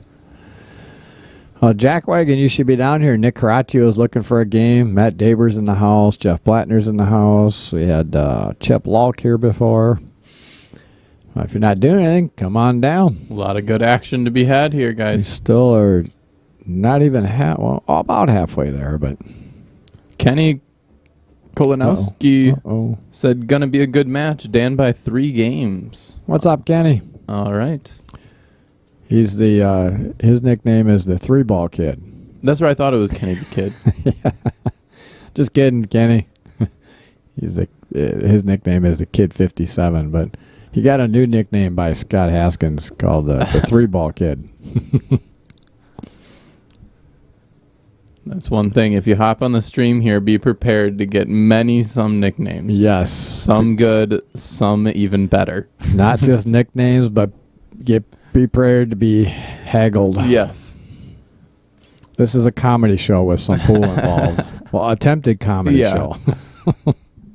With attempted pool involved. With too attempted pool, sometimes. yep. With mediocre commentary. So if you're just joining us here, I want to let you all know about the contest we got going on here. For the next month, whoever gets us the most subscribers to the YouTube channel is going to get a free Outer Points streaming hoodie. And the way that we're going to... It's a good combo there. Yes, that was a great combo. The way we're going to track that is every user that you get subscribed, make sure you get their username and write it down and send it to outerpointstreaming@gmail.com. And at the end of 30 days here, starting as of yesterday, ooh, just be careful. Yeah, that side pocket was looming large, the way the spin he put on there. After 30 days, whoever gets us the most subscribers is going to get a nice little hoodie, your color of choice. All right.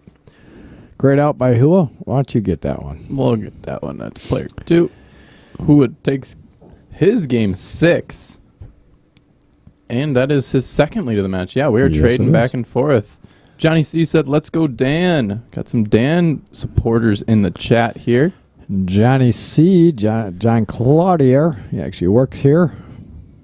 Are you working today or are you off today? You should have your ass here working. You never work, man. See, Brian, he tells everyone to quit their jobs, and he's telling everyone to go to work. Yeah, it's overrated. Yeah, but it's overrated, though. Just quit that shit. We're here at Hollenbeck's Q Club in Sussex Bowl in Sussex, Wisconsin. I am Brian Hallelujah Hollenbeck, and in the booth with me, a good friend of mine, a fellow league player of mine here at Sussex, Nick Zaza Pachulius. Happy to be here, guys. Always a good time here. Sussex Bowl, Brian. You better say that. Yeah. Yeah, he's got me. He's got me locked in here, guys. I can't leave until I say it. Sold, and your soul is... Yeah, I signed my soul away here. Yes. Mm-hmm. Made a deal with the devil, guys. You sure did. And you're going to like it. Yep. Jody Orvad said, what's up, players? What's up, Jody? Another Hartford player. Kenny said, it's all good. I got something for Scott Haskin next time we play. And I want us mic'd up. He will be in for a treat, LOL. All right. You want to get mic'd up? I'll mic you up.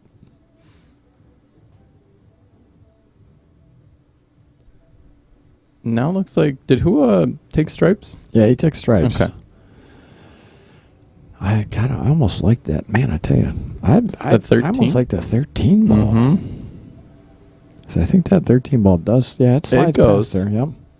And you kind of got the perfect angle on it right now to just the only thing he wants to be careful with, though, is if he rolls too far, he could hook himself on the 3. But he could roll it far enough forward that he could get the 14, but you're cutting the 14 ball so much on that you're letting the cue ball fly. So I'm not quite sure if his pattern, I think he's maybe thinking 15, 14.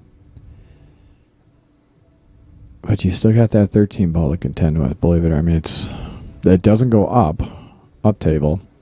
So he's either going to maybe plan for the 14 to run into the 13 ball to kick it out, or try to run in between the 3 and 13. Yeah, that 13 must not go then. Oh, the 13 goes. I guarantee that goes. That's where, he got exactly where he wanted to. Yeah, but he did, but he didn't. Because if he rolled too far and he hooked himself on the 3 ball, then he had to cut the 14 ball, and he was letting the cue ball fly. And it was running probably right into the 7. So I don't mind this. I think he's looking at just coming straight back out to the middle of the table for the 10 ball. Yeah. Because that 13 ball does go. He's just got to not go too far. The traffic on this side. Now he still's a bank at the 13. Yeah, he didn't want that, though. Yeah, definitely not loving it. Not where he wanted to end up going with that. He just hit that a little too hard. Good thing though, if he makes his bank, he can kind of scramble his way back to where he originally planned. If he drills this bank, he'll actually have perfect angle on the 10. And wow, nice! He hit that shot. Fantastic. That was perfect. That was a great Almost shot. like he planned it like that. Right? Great shot. Because now all he has to do is come out. He wants to come out not too far, because that 8 ball does not pass the 3 ball. It doesn't. So he's got to get either over by the 1 ball or get below the 8 for any of the pockets up table here. My guess is he's going to pocket speed make this so he's got an angle on the 12 ball. And then try and get over by the 1. Yeah. Okay, he decided to go. That's not bad, but the problem is now he's a little straight. He's a little straight on this. So Not quite sure what where he's going with this. He might just try to. Man, that's a tough one because unfortunately, when you get almost straight, when you try to put a lot of spin on this, the pocket gets the so outer thin. the outer points get you, and you can't get over far enough when you're so straight. That's why I thought for sure he was going to maybe pocket speed to leave an angle on that 12 ball, but unfortunately, he got just a little too far out. Yeah. No way he back cuts this. That's not feasible. Yeah, it's. I mean, it maybe is doable, but extremely difficult. That's like a 2% shot. Yeah. I mean, anything that he's going with here is. I'd almost like to maybe if you can slide past that 3 and just block that pocket over there. That's maybe. what I was thinking. Get it in the jaws and just block it. Get it in there so it's if you touch it at all, it's going in the hole. At that point, though, you should just make it. You can put it that close. He's got to aim for the that right outer side outer point, and there's bump right in front of it. Yep. Because I can't tell from the overhead if that's Jeff Blattner just waved by. Oh. Later, Jeff. See ya, Jeff.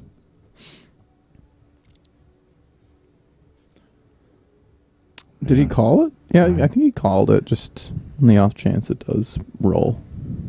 Yeah, he just tried to skim off the 3 just a little bit, or just get it past the 3. Mm-hmm. Matter of fact, I'm going to take a... He did kind of leave the 3 ball. It doesn't go, but he's got a lot of options to work with to get on it. And even bump it out. And probably just get on it. He has got the 1 ball. Yeah, he's taking the 1 now. Thought he was going to cut the 7 for a second. Taking the 1 now. Come back towards the middle of the table. For that, he's probably going to take the 2 ball next here. Then come out for the 5. As it does roll. Shot by he just tried to skim off. I don't think it goes. I don't think it would have gone, but he did a valiant effort to get it in the pocket to try to, and he did lock the 3 ball up a little bit there. Dan would have liked to have a little more angle on this to get at that 3 ball. He's not getting it here. Unfortunately, that is just not an option right now. There's too much of an angle on this to even spin this enough to get at that 3 ball. He wanted to have a little, probably another maybe ball and a half. Mac Weisner would have back cut it, Karam it off the 7, and in that pocket. There we go.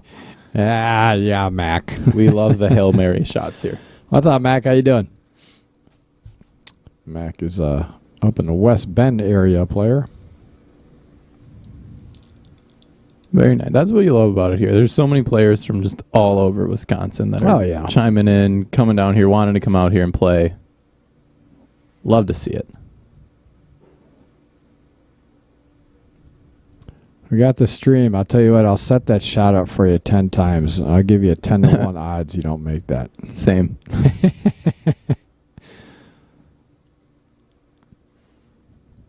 I don't know. After Vegas, the way I was unlucky, I wouldn't be betting with me. So what do you like to play on Vegas? Poker mostly. We were out there for the World Series. Oh, nice. And then obviously just dabble in like blackjack, and occasionally we'll walk by. I'm actually thinking about having a Texas Hold'em tournament up here.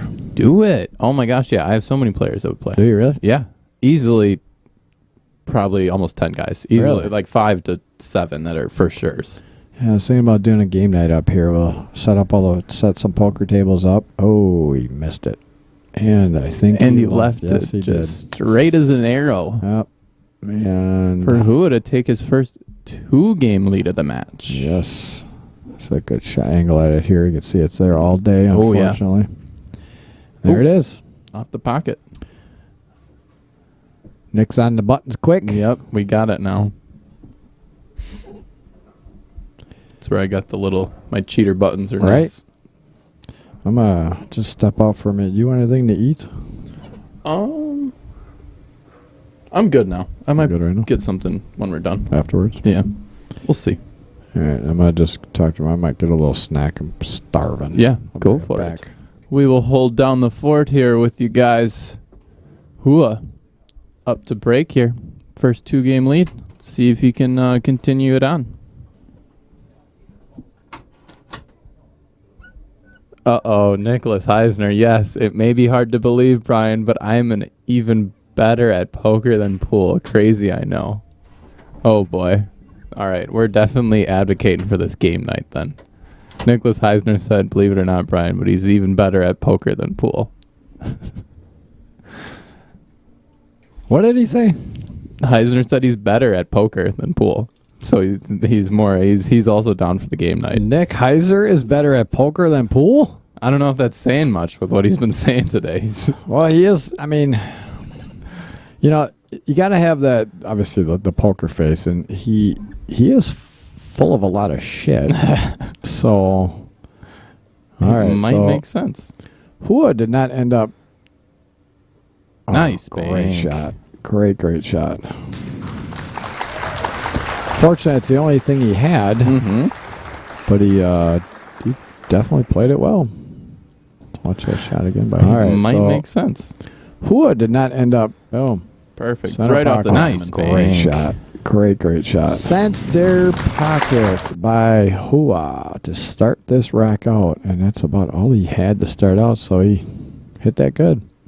And I tell you what, this is looking pretty good for Hua to run this rack out. That opening shot was key. He's got to be careful not to run too much in it. Yep, one ball or... Uh-oh. Oh, no. He's frozen. Oh, man. He's got to go rail first. Oh, he said deuce 7 off. 7 deuce off, 3-bet it, then all in.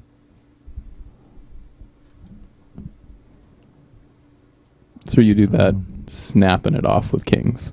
Yeah. Wow, that's unfortunate.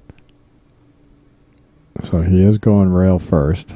And Nailed it. Wow, And another great shot. Man, we're going to have some highlight reels here. honestly, yeah. Wow.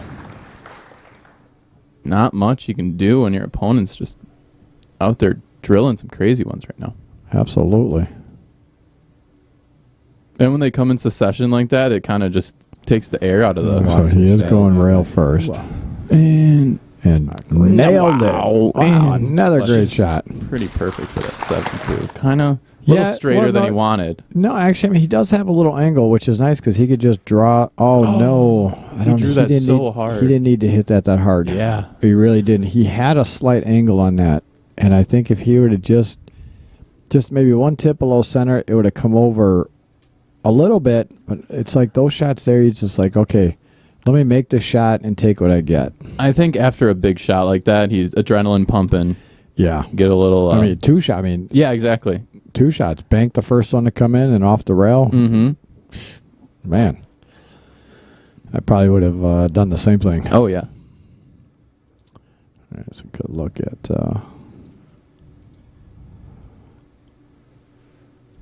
good look at what Dan has in store for him here. I don't know where Michelle went, so...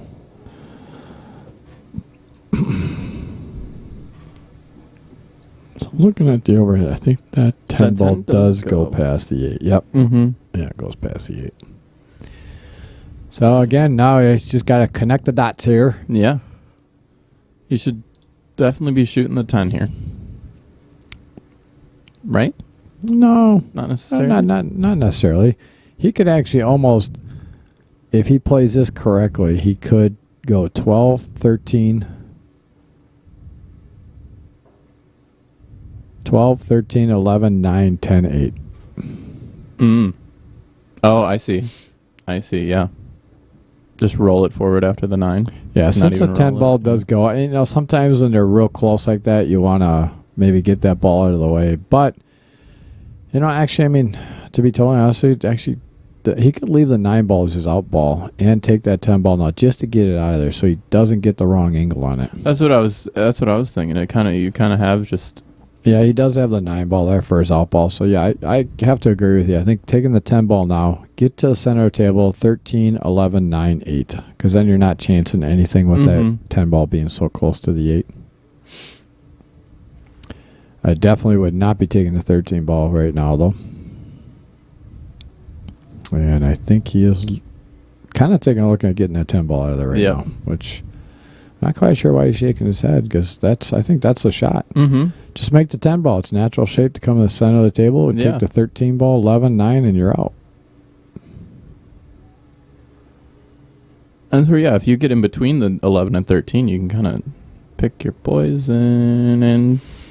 Yeah, and here's the thing, too, is it's still not that bad, because the 13 ball is in a spot where you're leaving the 9... Yeah, 11, 9, because then you can roll up for the 13 on the side and come down for the 8. So, either way, you come up a little long like he did, he's still fine because he's still got out balls there. And he hit that good. That's perfect because he got the angle. Yep, just roll pretty it much a little straight forward.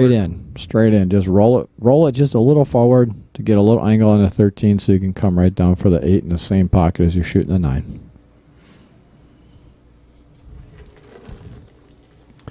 Dan is not going down without a fight, folks. I'm not quite sure why he's drawing this. So he's way on the bottom of the cue ball. Yeah. Why? You're going to... It's amazing, though, how you think... Yes, I wouldn't have done that. No, yeah, he could have just stop shot it. Yeah, he's shaking his head after that. Just hit it. Just center ball. Yeah, people don't realize when you're hitting so much of the object ball, you take a lot of that energy off of it. Now, if you're only hitting a quarter of the ball, you're not taking much off. But if you're hitting that ball almost pretty much straight on, okay, you're taking a lot of that energy off the ball. So just hit that center. It's going to roll forward just a little bit, and hit at a perfect angle. Yeah. That was a slight blunder on Dan's rack here. Yeah, I think he's going to have to put a lot. I'd put a lot. Is he going to try and go 3 rails? Inside, not quite sure what he's... Get behind the 7 to get on the 8 in the bottom right? With the angle that he has, I would actually draw. I would draw to get to the short rail, and then it'll come straight back up the table, long rail. And that's what he's looking at now. He just has to not hit too much draw where he runs into the 8, because if he runs into the 8, it could possibly... He's got to be careful scratching, putting center on this. Yeah. That's what I was thinking. That scratches looks pretty. Got to put some draw on this to get out of the that scratch shot. Yep, just like that. That was a nice shot. Yep, that was a good shot. That's what he needed to do to get on that ball.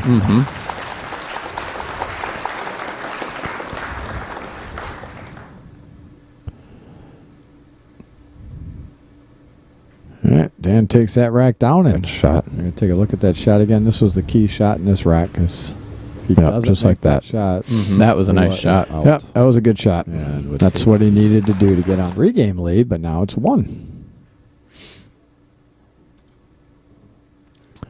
They are battling back and forth today, folks. Yes, they are. I knew this was going to be a pretty close battle.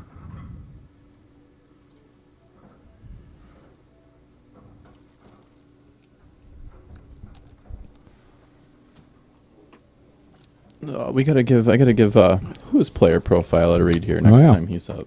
This is his first time on the stream, right? First time on the stream. All right. And I warned him. I said, if you leave anything blank, it is up to me to figure out what I'm going to do with it. So, and we got some blanks, folks. So Nick and I have it's wide open to whatever we want to say. And he left the worst one. He left the nickname open. That is just... And what people don't know about me. Oh, wow. Geez. That cue ball got kicked and was going to go dead in the pocket. He got saved by the 5 ball.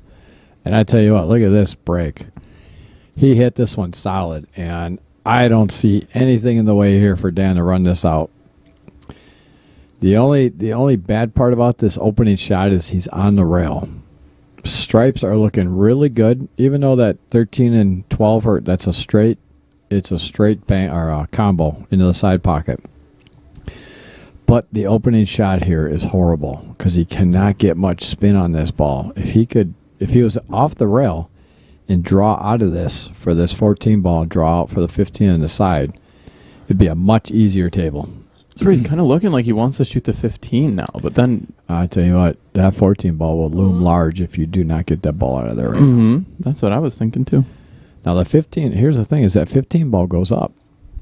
That 15 ball goes straight up in that pocket past the 6 ball. Roll, take this 14 ball, roll forward for the 15 up in the corner. Yep, and he's taking. All right, so he's taking solids. Oh, he's taking the 7. He's taking the 7.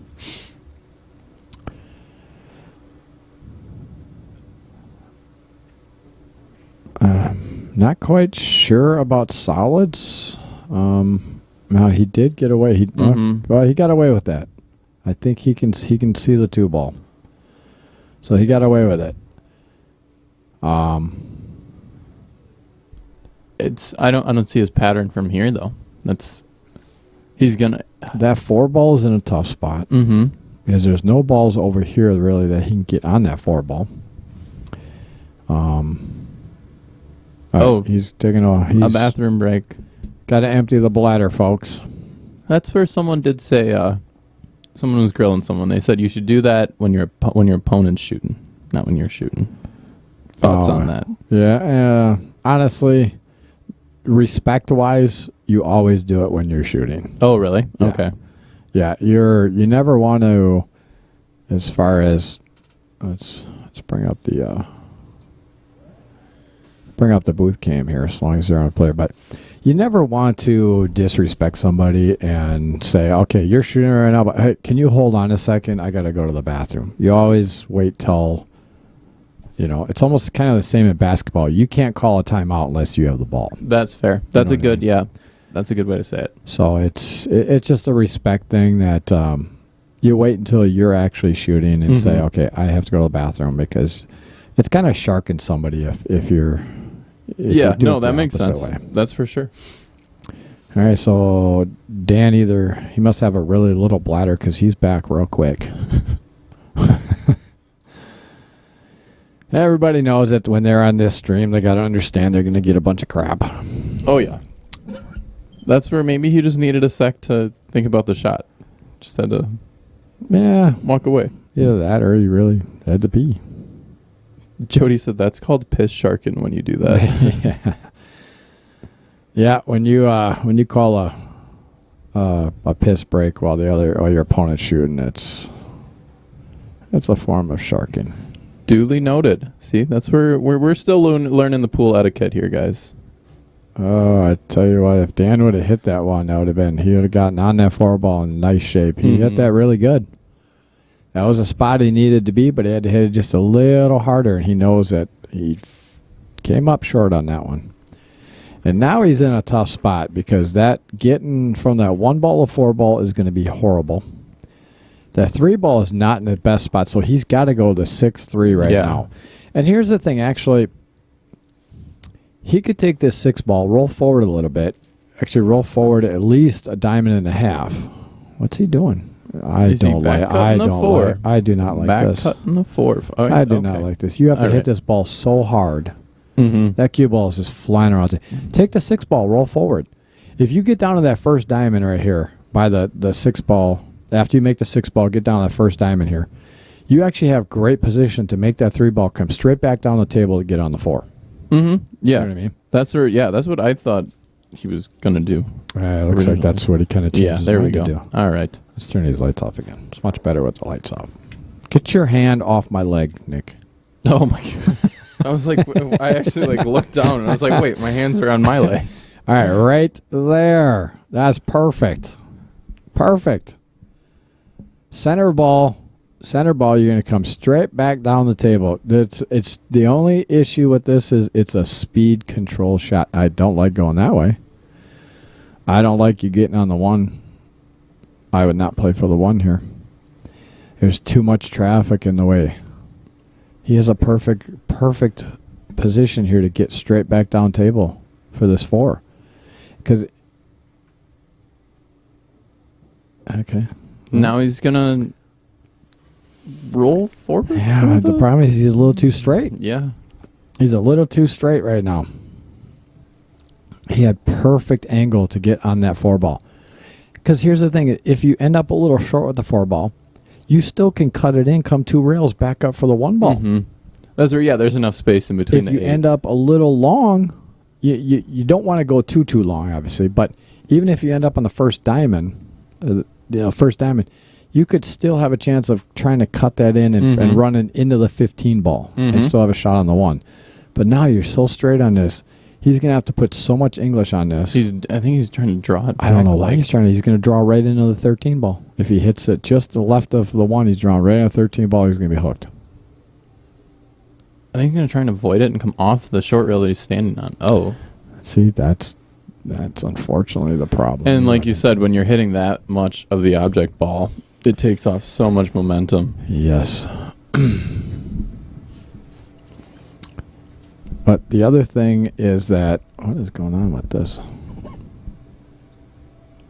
The other thing is, too, though, is when you're hitting so much of that ball and you're using draw, you don't have to hit it that hard because you're getting all that spin. All that spin is transferring to that ball when you're hitting so much of it. Yeah, that makes sense, too.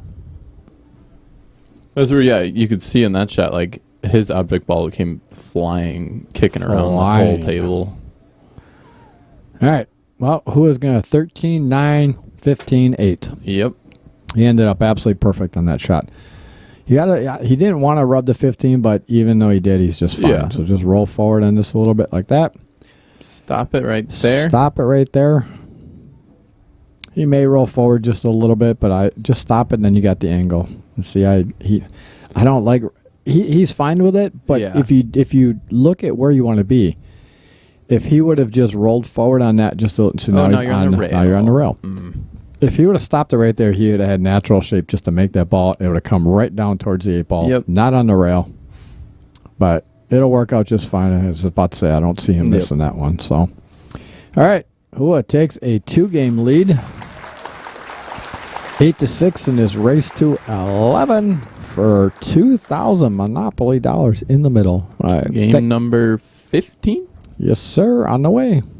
I want to thank everybody for tuning in here at Hollenbeck's Q Club in Sussex Bowl in Sussex, Wisconsin. I am Brian Hallelujah Hollenbeck, and joining the booth with me is a good friend of mine, Mr. Nick Zaza Pachulius. Let's go, guys.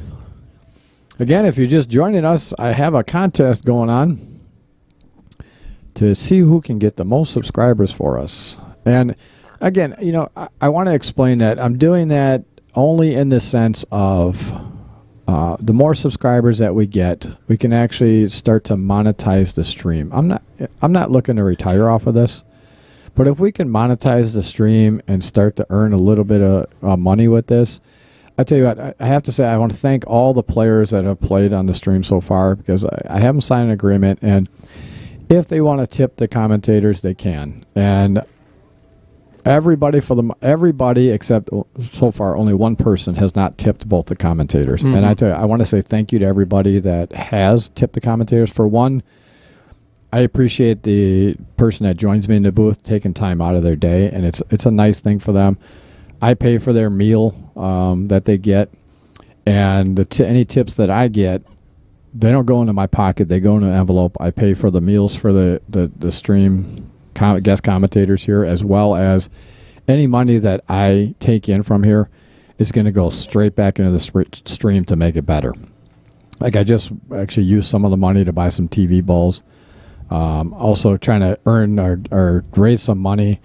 I want to get a new camera I can put on top of the booth here that rotates around and zooms in. Mm-hmm. So that's where there's just so much stuff going on here, and it's always good things, and it's always for a good cause. And I would also agree, the players have been nothing but super generous with their after tipping and stuff like that. And I would say, just as the co-host in here, that it's been nothing but good times, and I'm excited to see where the stream's going in the coming years. I appreciate that. And the more subscribers we get, we can monetize the channel. It comes from you guys out there that are Yes, watching. absolutely. And it really doesn't cost you anything. It's just hit that subscribe button. Mm-hmm. And once we get to a certain point, we can monetize it and then start earning some money that way, because all that money that's earned is going to go straight back into this stream to make it better. And then we can give you guys, like Brian said, a better stream for you guys. Absolutely. And again, I appreciate everybody's donation. I appreciate everybody's subscription. I appreciate it. But anyway, so back to the contest is whoever can get us the most subscribers in the next 30 days is going to get a cool hoodie. Color of your choice hoodie. And the way to do that is to whoever you get to subscribe, just get their username, send it to outerpointstreaming@gmail.com. I can verify. That was a great shot by Hua. I can verify it with their username that they subscribed, and whoever gets the most in the next 30 days gets a cool hoodie from us. So, again, appreciate everyone's efforts to try to help that out. So he wants to roll forward to take that 13 ball in the side and just stop it right there. Oh, okay. And that's why I was gonna ask you if he was gonna draw this back, but I didn't even see the draw. No, and that's why he came over here to look. Okay, where do I need to be for it in the side? Mm-hmm. So that's what a lot of players, and you know that Hua is feeling it. He's walking around the table looking. Okay, where do I need to place this cue ball? And so at that point, when now when you're down in the shot, you're like, okay, I see the spot I need to be. Boom, there. And I can hit the speed I need to be at. Yeah, I feel like he's looking for more of like a pin placement spot, whereas other players, when they're not really feeling it, is kind of just looking for a general area on the table. Yep. And there's a really cool drill. Well, I'll tell you, this was a nice out by Hua. But there's a really cool drill that you can actually use with a piece of paper. And what you do is you take a full piece of paper and you set up a shot where you're making a ball, and you're coming off of a rail, and you put that piece of paper, that full sheet of paper, on the table somewhere. Oh, that's You cool. try to actually come off that rail and get to that piece of paper. I like that one. As soon as you can get that, maybe 10 times in a row, then you fold the piece of paper in half, break it off, then you break it down to a half a sheet of paper. And eventually you try to get to a quarter piece of paper that you're trying to get that ball to. I like that one. That's a good one. Yeah. That's a sweet one. And it's fun that you can just do by yourself. Yeah. You challenge yourself to it. So. Well, and it adds in a little extra element where it's like you're not just like playing the game in your head. It's like adding an actual object that you're aiming for, which is always nice. And then Mo said make shirts that say $1 a bounce. What's up, Mo? Hey, Mo, how's everything going out there? I think you moved out to Detroit now, so nice to see you in here. How's everything going out there? Hope everything's going well for you. Hope to see you back here in Wisconsin sometime soon.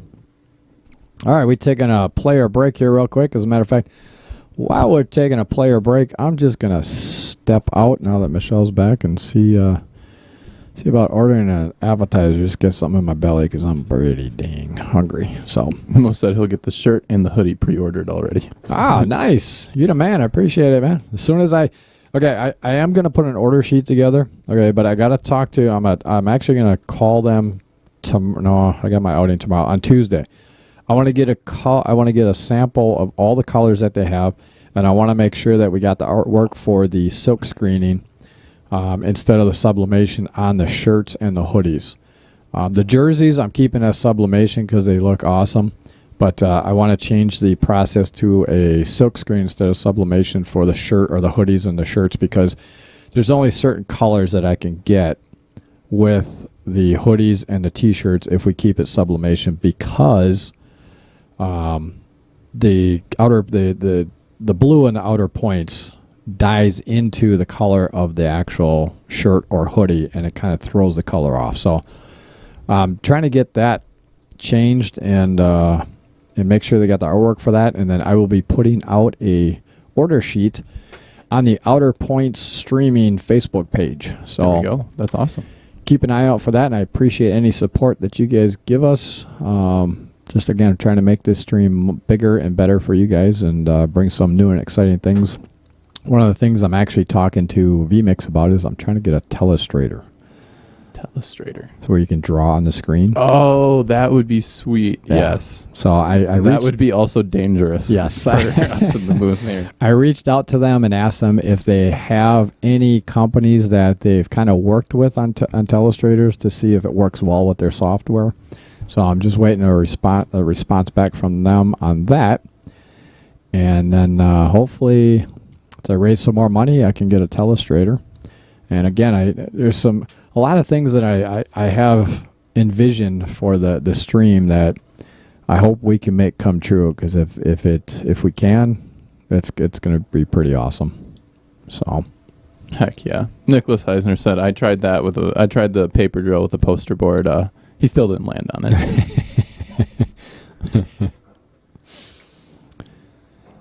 oh, Nicholas. All right. Looks like the drinks have started coming. Oh boy. Dan down a couple games. Might need one. Change the juju up. Yeah, he likes that aiming fluid. He Aiming likes those fluid. Moscow mules. Oh, yeah. No, not a fan. Not a fan. I like No. them. All right, I'll be right back. So take over here for a second, if you would, please. Holding down the fort, guys. All right, chat. Is Hua going to close this one out? One game away from Hill. Just ran that last one. Up to break. Another big break. Pockets the stripe. And doesn't really look like he has the 6 ball for solids. I think solids are going to be his move here. All of them are. His only real problem is at 3, but he's got the 6 and the 5 to get on it. So looks like he's just taking the 6 right away. He might even just get on the 3 right now. All right. He definitely got on the wrong side of the 5 than he wanted. I don't know if that 1 goes. He can't see the 2. So his only real shot is that 5 with a lot of inside. Oh, never mind. He's going to try and come in between that 14 and 4 ball, it looks like. And then try and get on the 4. We got to get, he did that nicely. But I wish I could change the angle for you guys to see if we could, if that 1 ball goes past the 14. Which I believe it does. Hard to tell from this angle. All right, I kind of saw his break here, and I'm like, okay, well, he's 9. He's on 9. It's probably not going to be too much longer, so I just had her go to the vending machine and get me a candy bar just to... Brian needs a Snickers, guys. Yeah, I said the Milky Way. Oh, okay. I probably should All get right. a Snickers, so I changed my attitude a little bit. Yeah, the way I was lining this up, 1 definitely goes. Oh, yeah. There we go. Yeah, couldn't tell from this angle. Now, he's got 4. Slide down to the 3. He hit that perfect to get right in that spot right there, and he just doesn't want to get too straight. Yeah. He's got a little angle on it. He's got a little angle, so you just punch this in, Hop up come off for the the short 8. rail. Yeah, come off the rail a little bit. He just wants to make sure he gets off the rail of it, just like that. Nice. Great shot. Great run out. Mm-hmm. This is gonna. All right, quick. We're not gonna commentator. Oh, there it Quick is. game for Hua. Puts him on the hill, folks. Puts him on the hill, 10-6, 4-game lead over Dan Ramstack in this race to 11 for 2,000 Monopoly dollars in the middle. Again, we are here, Outer Point streaming here in Sussex Bowl and Hollebeck's Q Club in Sussex, Wisconsin. And since we're on the hill, Oh yeah, we should give Hua's player profile We a should. read. It is name Hua Lee, age 44 years old, lives in Sheboygan. He plays with the Jacoby, and he's been playing for a solid 18 years. Favorite drill to get in stroke, the Mighty X. Unfamiliar with that one. Yep. Tyler Steyer Oh, very nice. teaches Very nice. that one a lot. And then his favorite place to play pool is obviously Vibes. He's repping the Vibes shirt right now. And how did he get started playing Q? He just picked up a Q. Or how did he get started playing pool? Just picked up a Q. Yeah, he said he just picked up a cue one day and shot and said he fell in love with the game. Love that. His nickname is Buff. Hua Buff Lee. Hua Buffley. That's what I'm giving him for now. And something Bruce. that nobody knows about him is he's got 2 belly buttons. That was so random. I was not expecting that. That's what I'm all about is random. There we go. Keep you guys on your toes out there. So everyone ask him about his 2 belly buttons.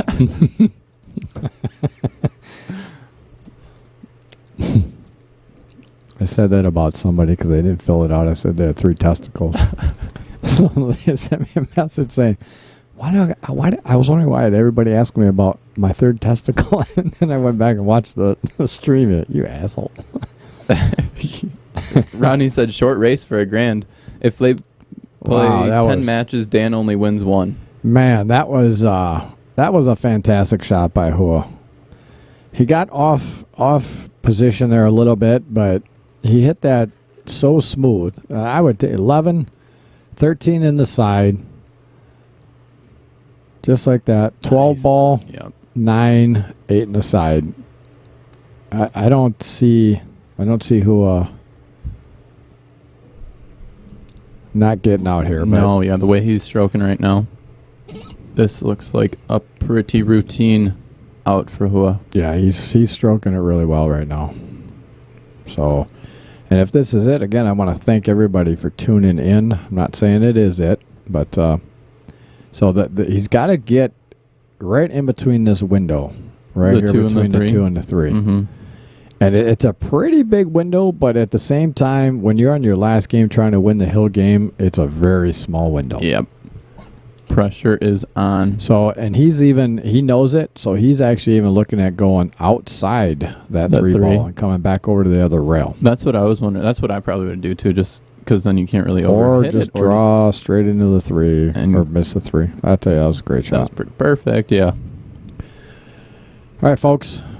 I have a feeling that this may be it, and I think it is. So, again, thank you, everybody, for tuning in. We appreciate everybody out there. Again, I'm not going to do the commentator's curse. So I'm going to wait till this ball goes down, and there it is. Mm-hmm. All right, that is it, folks. Hua takes it down 11-6. I tell you, Hua ended up turning it on. Yes, and, he did. Ended up getting in a good stroke, and I think that was the last 2 or 3 ran out. Yeah, So 2 or 3? it was 2. 2. Last 2 he ran out. But I tell you, you could tell he got in the stroke. He was feeling it. And he started following through and getting good English on the ball, getting his positions where he wanted. Got off a little bit, but got back in a position right after that. So, great match here. Props to Dan. Dan shot well as well. Just unfortunately Dan's becoming a regular grinder on the stream here. Love to see that too. He is. He's always up for gambling. So good to see it. Glad to have these guys out here. And the next one we have is tomorrow evening. It's going to be a later start, probably 8:30ish. Gary Tesh is taking on Chip Lulk. And then from there, I think I have another one this weekend. I got to take a look at it, but I have no idea. But anyway, again, thank you all for tuning in. I appreciate it. I have Brian Hallelujah Hollenbeck in the booth with me. He's a good friend of mine. Nick Zaza Pachulia. Say goodbye to everybody. All right. Peace out, guys. And we will see you next time. Peace out. All righty.